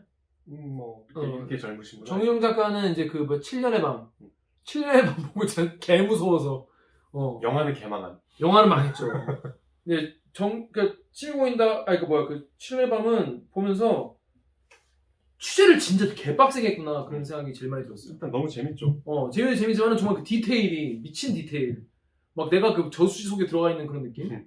정유정 작가도 나중에 다 들을 수도 있겠죠. 모르지만. 이건 비밀이라고 합니다. 아무튼 다음 주에는 김초엽 작가의 블링블링한 우리가 빛의 속도로 갈 수 없다면 SF입니다. SF 소설입니다. 여러분 다음 시간까지 요거 읽어오세요. 자, 그런데 여러분, 우리가 빛의 속도로 갈 수가 없다면 이것도 짧아. 요거야. 정말 짧네요. 정말 짧아. 여러분, 더 짜인 게 뭔지 아십니까? 장평이 넓어. 이건 굉장히 여유있게 볼 수 있습니다. 내용은, 우리가 다룬 지금까지 작품 중에 제일 짧네요. 짧아요. 짧고, 글수 큼직큼직합니다. 노안에 오신 분들도 쉽게 읽을 수 있다. 그래서, 걱정 마시고, 요거 읽어오세요. 요거 이제 책방 가면은 많이 있습니다, 요거. 요즘에. 잘 나가는 책입니다. 우리가 빛의 속도로 갈 수 없다면, 요거 한번 읽어보시면 될 것 같습니다. 자, 그래서 요거를 읽으시고, 이 영상 밑에 다 읽고, 댓글 남겨주세요. 그럼 그 반응은 저희가 다음 주에 또 다뤄보도록 하겠습니다. 그러니까 댓글로 미리 읽은 소감이나 그치. 한 줄 평을 남겨달라는 거죠. 그렇죠. 그런 거죠. 네. 자, 우리가 지금 기로에 섰는데 벌써 우리 1시간 반을 얘기를 했어요. 미쳤나봐. 더 하지 않았어. 1시간 반 정도 했어. 근데 우리가 위클리 픽이 있지 않습니까? 위클리 짧게 하면 안 되는데? 그냥 전욱 기자와 제가 그냥 지 맘대로 픽. 한 권씩 읽어볼 만한 책을 소개를 해드리는 시간이에요. 먼저 정렬 기자가 해주실까요? 한 권이라고 하시면, 저는 원래 지금 신판에 이걸 사면은 뒤에 들소란 작품이 있어요. 근데 이게 이문열 선생이 30대 때 쓴 소설인데, 정말 그러니까 작가의 상상력이 이래서 아름답구나. 우리 그 교과서에서 배운 알탐이라 동굴벽화 아시죠? 알아요. 알타메 동물. 최초의 동물벽화. 최초는 아닌데, 만 한 3,000년?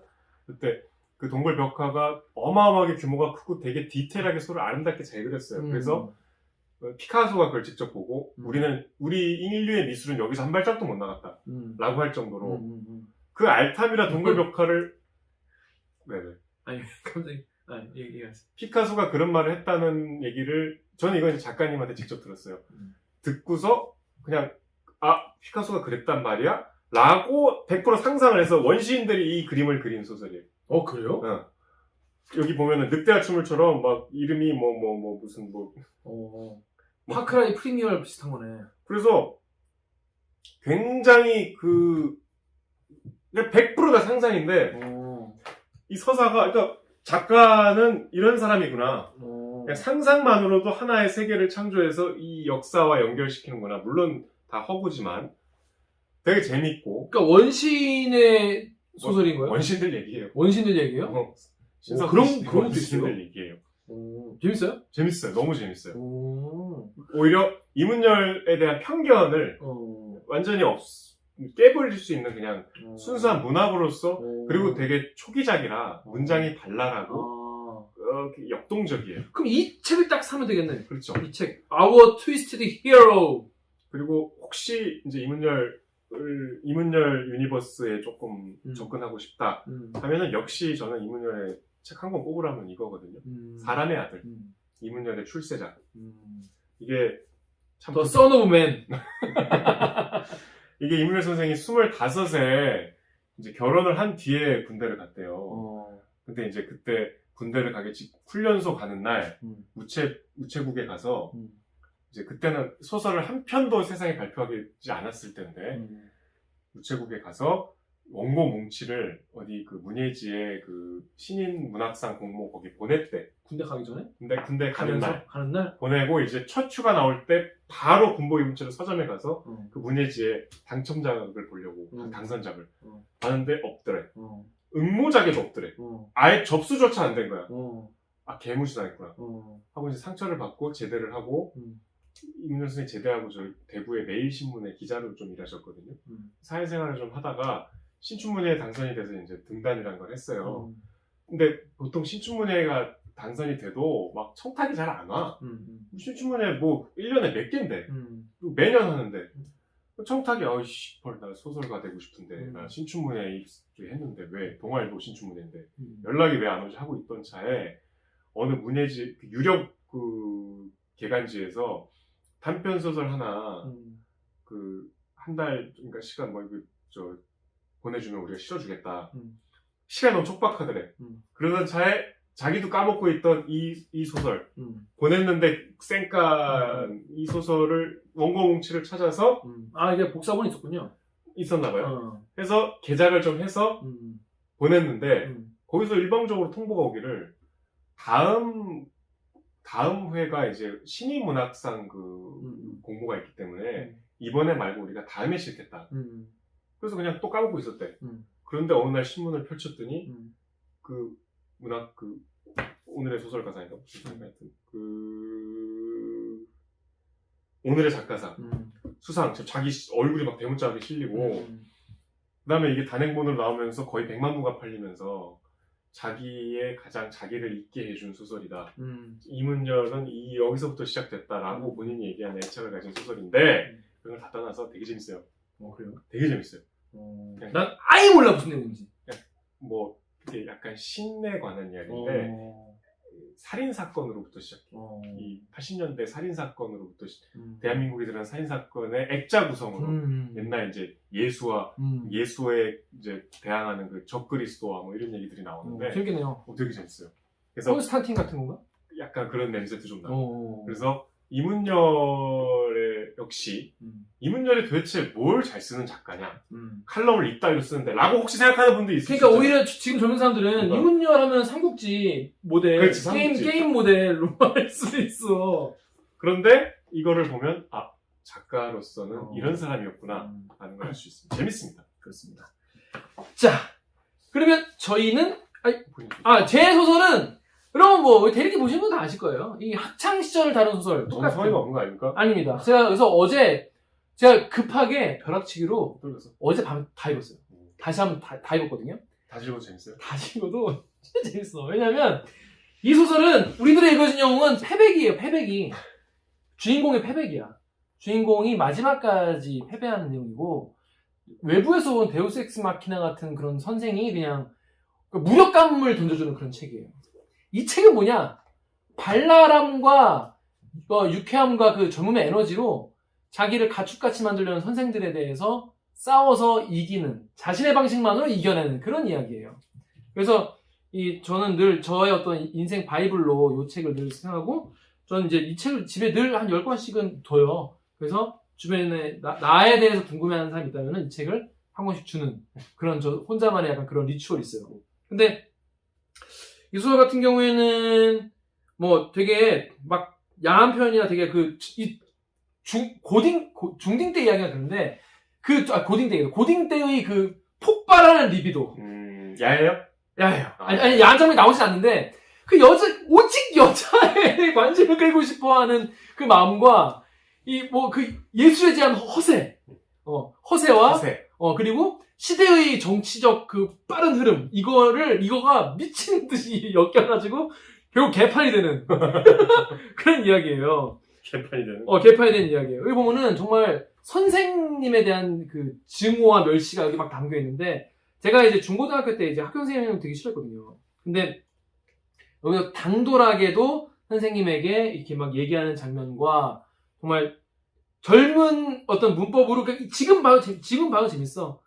그러니까 이런 대목이다. 한 대목만 이제 얘기할게요. 이 주인공이 페스티벌을 하려고, 근데 거기에 연극을 이제 하려고 하는데 너무 예쁜 여자가 있어. 자기가 좋아하는 여자애를 섭외를 해야 돼. 근데 그 여자는 영어 연극부야. 영어 연극부가 축제를 준비하는데 저기서 지금 막 대사를 읽고 있어. 그래가지고 거기 가나 이제 인터뷰를 좀 하려고 섭외를 하려고 가는데 선생님이 막아. 영어 선생님이 막아. 영어 선생님이 딱 막으니까 너 왜 왔냐? 지금 뭐 취업하면 안 된다라고 했더니 세상 돌아가는 얘기를 좀 하려고 왔다. 무슨 얘기를 하려고 하냐? 그러니까 베트남 전쟁 얘기를 하려고 왔다. 그러니까 그게 지금 너랑 무슨 상관이냐라고 하니까 선생님은 전쟁이 좋습니까? 이렇게 물어봐요. 지금 무슨 소리 하는 거야? 빨리 돌아가. 지금 바빠. 그러니까 선생님은 전쟁을 싫어하세요? 싫어한다면 반대해야죠. 비겁합니다. 라고 하니까 나와는 관계없는 일이야. 관계 있습니다. 미군은 지금 우리 항구를 이용하고 있습니다. 사람을 죽이기 위해서 말이죠. 자네가 생각할 그런 문제가 아니야. 그럼 누가 생각해야 할 문제인가요? 야자키, 그런 일은 대학을 나오고 취직도 하고 결혼도 하고 아이도 만들고 어른이 된 다음 말하도록 해. 라고 하니까 속으로 개새끼 그러면 뭘 말하란 말이야? 라고 해요. 그러니까 저는 살면서 우리가 누군가에게 내가 이런 말할 자격이 있을까? 내가 이런 거에 대해서 발언하는 게 내가 그럴 만한 위치인가? 라고 늘 스스로 되물어보는 그런 습관이 있어요. 근데 저 같은 경우에는 이제 기자 생활하면서 우리 저널리즘에 대해서 고민한 이야기를 막 했을 때 전 약간 내가 뭐 아직 뭐 단독도 많이 못 해보고 내가 아직 이런 큰 기자도 아닌데 이런 뭐 저널리즘에 대한 고민하고 이런 거에 대해서 문제 제기하는 게 맞을까라고 생각했을 때 시민보 선배가 그랬어요. 기화야, 지금 말 안 하면은 평생 말할 수 없게 돼. 언제까지 알고 말할 건데? 라고 얘기하죠. 그때 약간 깨달았거든요. 그런 이야기를 해요. 젊을 때. 그래서 근데 그리고 나서 최근 선생이 와가지고 유도부 선생이 와가지고 얘의 뺨을 3번 후려치고 바닥에 내동댕이 쳐가지고 졸라 패요. 선생은 뒤지게 맞아. 나중에 이 선생들에게 복수하는 이야기가 나와요. 근데 이 이야기 자체가 되게 발랄하고 재밌어요. 그래서 저는 뭐 여기 꼭 소개시켜주고 싶은 부분이 있어요. 그래서 얘가 학교에다가 막 낙서를 하는데 막 상상력이 권력을 쟁취한다라고 하면서 그때 전공투 일본 학생운동을 따라해가지고 내용도 모르는데 막 전쟁 반대 이런 걸 막 학교에다 페인트를 밤에 막 해. 그리고 도망쳐. 근데 다음날 아침에 애들이 이거 막 전교생이 나와서 닦고 막 학교가 난리가 났지. 그랬더니 학교 반장이 현관 앞에 페인트를 지우던 학생회장이 달려와가지고 야자키 설마 네 놈은 아니겠지? 네가 한 짓은 아니라고 말해줘. 북고생이 북고를 더럽히는 일은 하지 않겠지? 야자키 아니라고 말하란 말이야! 라고 막 한단 말이야. 그랬더니 갑자기 내가 너무 화가 나서 얘를 던지고 나서 뭐라고 하냐면 안경을 끼고 키가 작고 뻐드렁이가 안 되다 17 고등학생 주제에 흰머리가 듬성듬성 보이는 학생회장 네 놈은 모교 현관에 빨간 페인트로 글이 적혀져 있다는 이유 하나 때문에 울먹인단 말이냐? 이 학교 건물이 너에게 신전이라도 된단 말이냐? 이런 류의 인간이 정말 무서운 것이다. 무엇이든 한번 믿으면 정신을 못 차린다. 한국이나 중국에서 학살이나 고문과 강간을 일삼는 것도 이런 인간들이다. 이런 인간들은 한낱 낙서 때문에 울지만 중학교 동창 여학생이 졸업과 동시에 흑인 병사의 자질을 하는 것에 대해서는 눈 하나 깜짝하지 않는다. 이렇게 얘기를 해요. 그러니까 이 집단주의와 이 집단주의의 그 무기력 학생들을 만들어낸 시스템에 대한 엄청난 이 경멸과 증오가 서려져 있죠. 그래서 결국 이제 페스티벌을 어떻게 재밌게 마무리하고 결국 마지막에는 러브 스토리로 끝나는 그런 되게 재밌는 이야기입니다. 사실 뭐 더 할 얘기가 많은데 오늘 시간이 너무 짧아가지고 배경이 60년대? 배경이 그쵸 베트남 전쟁 때 60, 70년대 초반 뭐 그때 얘기인데 결국에는 한 여자의 관심을 끌기 위해서 이제 하는 딱 한 문장만 더 소개를 해드리자면은 얘가 이제 개판치기 나중에 걸려가지고 경찰 조사를 받아요. 그래 나가지고 끌려오니까 학교에 역적이 돼 있잖아. 근데 얘가 이 주인공은 어떻게 하냐면 애들한테 그 이야기 썰을 푸는 거야. 와가지고 그리고 뭐라고 하냐면 기가 죽어 반성해봐야 아무도 알아주지 않는다. 이렇게 얘기해요. 사실은 누구라도 그런 행동을 하고 싶었지만 나머지는 적의를 품고 있을 따름이네. 내가 울면서 용서를 빌기를 바라는 놈들, 그 놈들의 증오심 가득한 눈길을 의식하면서 나는 끝도 없이 떠들어댔다. 그러니까 여러분이 회사에서 혹은 학교에서 자기를 미워하는 사람도 있을 수 있고 하지만은 기죽을 필요가 없어. 기죽고 반성하는 건 아무 의미가 없어. 아무도 알아주지 않고 본인만 힘 빠지기 때문에 자기 하고 싶은 거 열심히 하면서 즐겁게 사는 것이 중요하다라는 게 실천하고 있네요. 그렇죠. 실천하고 있죠. 그래서 저는 학창 시절에 대한 이 대중에 대한 이 분노와 대중에 대한 멸시와 이 어떤 무력감, 정치 허무주의 같은 걸 정말 흥미진진하고 내일같이 보고 싶다면 우리들이 읽으신 경우. 거기서 뭔가 제3의 길.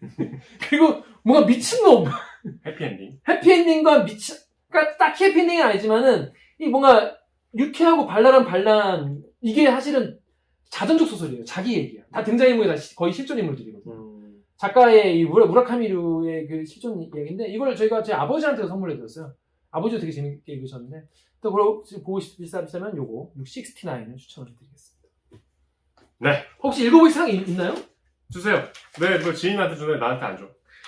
왜냐하면 정유럽 작가는 이런 책 싫어해. 잠깐. 정유럽 기자는 이런 책 싫어해. 근데 지금 들으니까 대충 어떤 수준인지 알겠는데. 재밌어. 되게 발칙한 소설입니다. 자, 여러분 오늘 이 책 읽기는 어떠셨습니까? 어땠는지 아직도 지금 뭐 파일럿 중이기 때문에 어떠셨는지 밑에 댓글로 달아주시면 제가 반영을 하겠습니다. 자, 이제 수도권은 뭐 이제 2주 동안 12일부터 4단계라고 하는데, 네, 집에서 그냥 책이나 보시면 될 것 같습니다. 제일 안전하죠. 네, 책 보시고, 책 읽기 보시고, 댓글 쓰시고 이러면 될 것 같아요.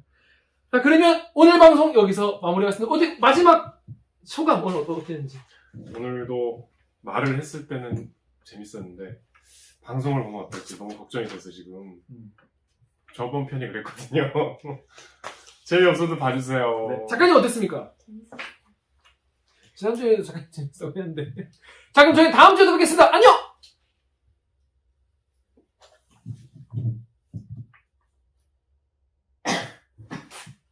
끝? 네. 작가님 어땠어요? 진짜 재밌었는데 나는?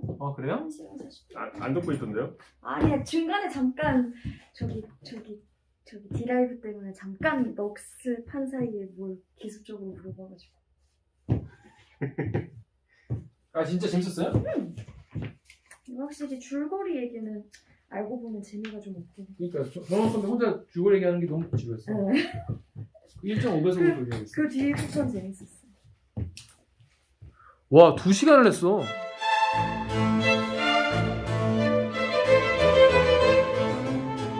내가 등단할 때가 바로 79년 말입니다. 79년 5월달에 등단해가지고 이제 그래 시사회 제대로 한번 이게 그때 재밌는 농담이 있었어요. 요새 갑자기 나와가지고 나이 들어 나와가지고 유명해진 사람 3사람. 이게 79년 말에 내가 나오고 그 다음에 이주일 씨가 나오고 그래 전두환 대통령이 나왔습니다. 그 제5호이라는 거에 대해서 견해를 표명하거나 찬반을 할 그런 적 없이 지나가 버렸어요. 유예한다? 아직 내게 뭔지 모르겠다.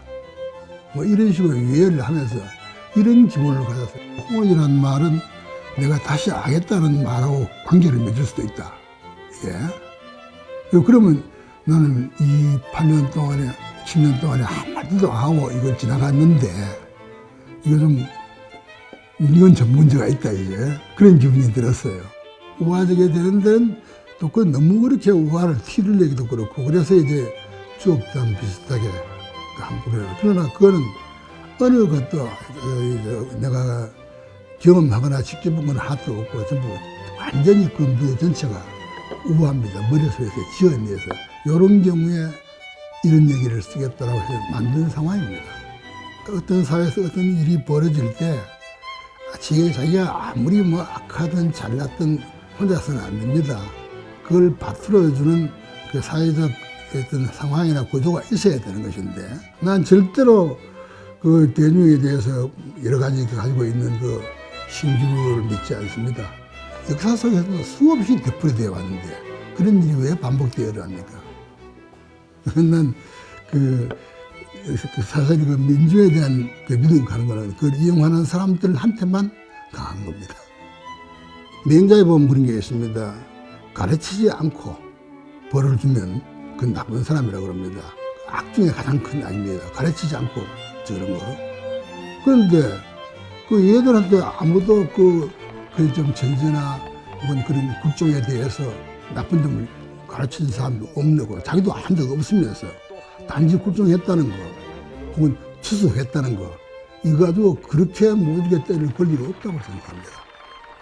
그래서 나는 그 사람이 나중에 반을 이상하게 만들었을 거라고 보죠.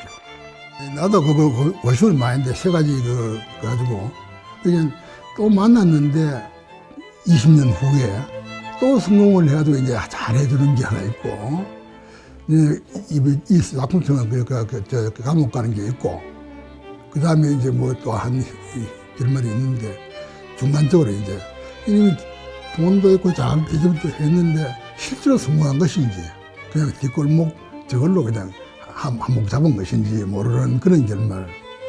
그 셋 중에 있었는데, 내가 지금까지 애매하게, 주인공도 애매하게, 타임도 애매하게, 모두 애매하게 처리해 왔는데, 끝에까지 그럴 거 뭐 있나? 악당은 수갑 차라. 그렇게 해서 이제 그 단순한 느낌으로 했습니다.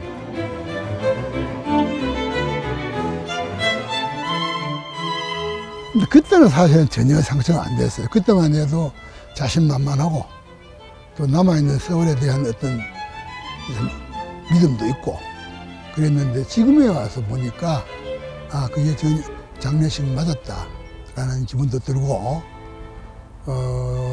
약간 이제 뭐랄까 비분이라 할까 이런 게 오히려 생겼다 했습니다. 90년대 후반에 문학과 지성이 거의 투항 형식으로 창비하고 합친 적이 있습니다. 그래서 문단은 통일이 돼버렸고 그 다음에 문단 권력뿐 아니라 실제로 그 사유의 방향까지도 많이 그쪽으로 가버렸습니다. 가서 지금은 만약 예를 들어서 내 같은 이름에 이런 우파를 문단에서 찾으라 하면 아마 5% 3% 미만일 겁니다. 그게 문단이 획일화 되어버렸는데 이제 그런 거를 생각할 때는 내가 이 문단에 해를 끼쳤다라고 생각합니다. 이문열 작가는 사실은 어떤 좌우 이데올로기의 범위를 저는 훨씬 더 넘어서 있는, 그래서 우리 인간의 어떤 보편적 심리 이런 문제를 좀 신중하고 진지한 그러한 그 접근 방법을 보여주고 있어서 그의 그 어떤 시선에 대해서 다소 그 판단의 어떤 그 차이는 있을 수 있지만 우리에게 뭔가 분명히 우리 삶을 그 유효하게 설명해주는 그러한 그 실효성이 있다, 그러한 미덕이 있다는 생각이 듭니다. 그래서 이문열은 이문열만의 그러한 자기의 그 시간 리듬과 세계를 보는 관점, 이것에서 그야말로 우리 시대의 그 자기의 색깔을 가진, 자신의 목소리를 가진 작가가 아닌가 이런 생각이 듭니다.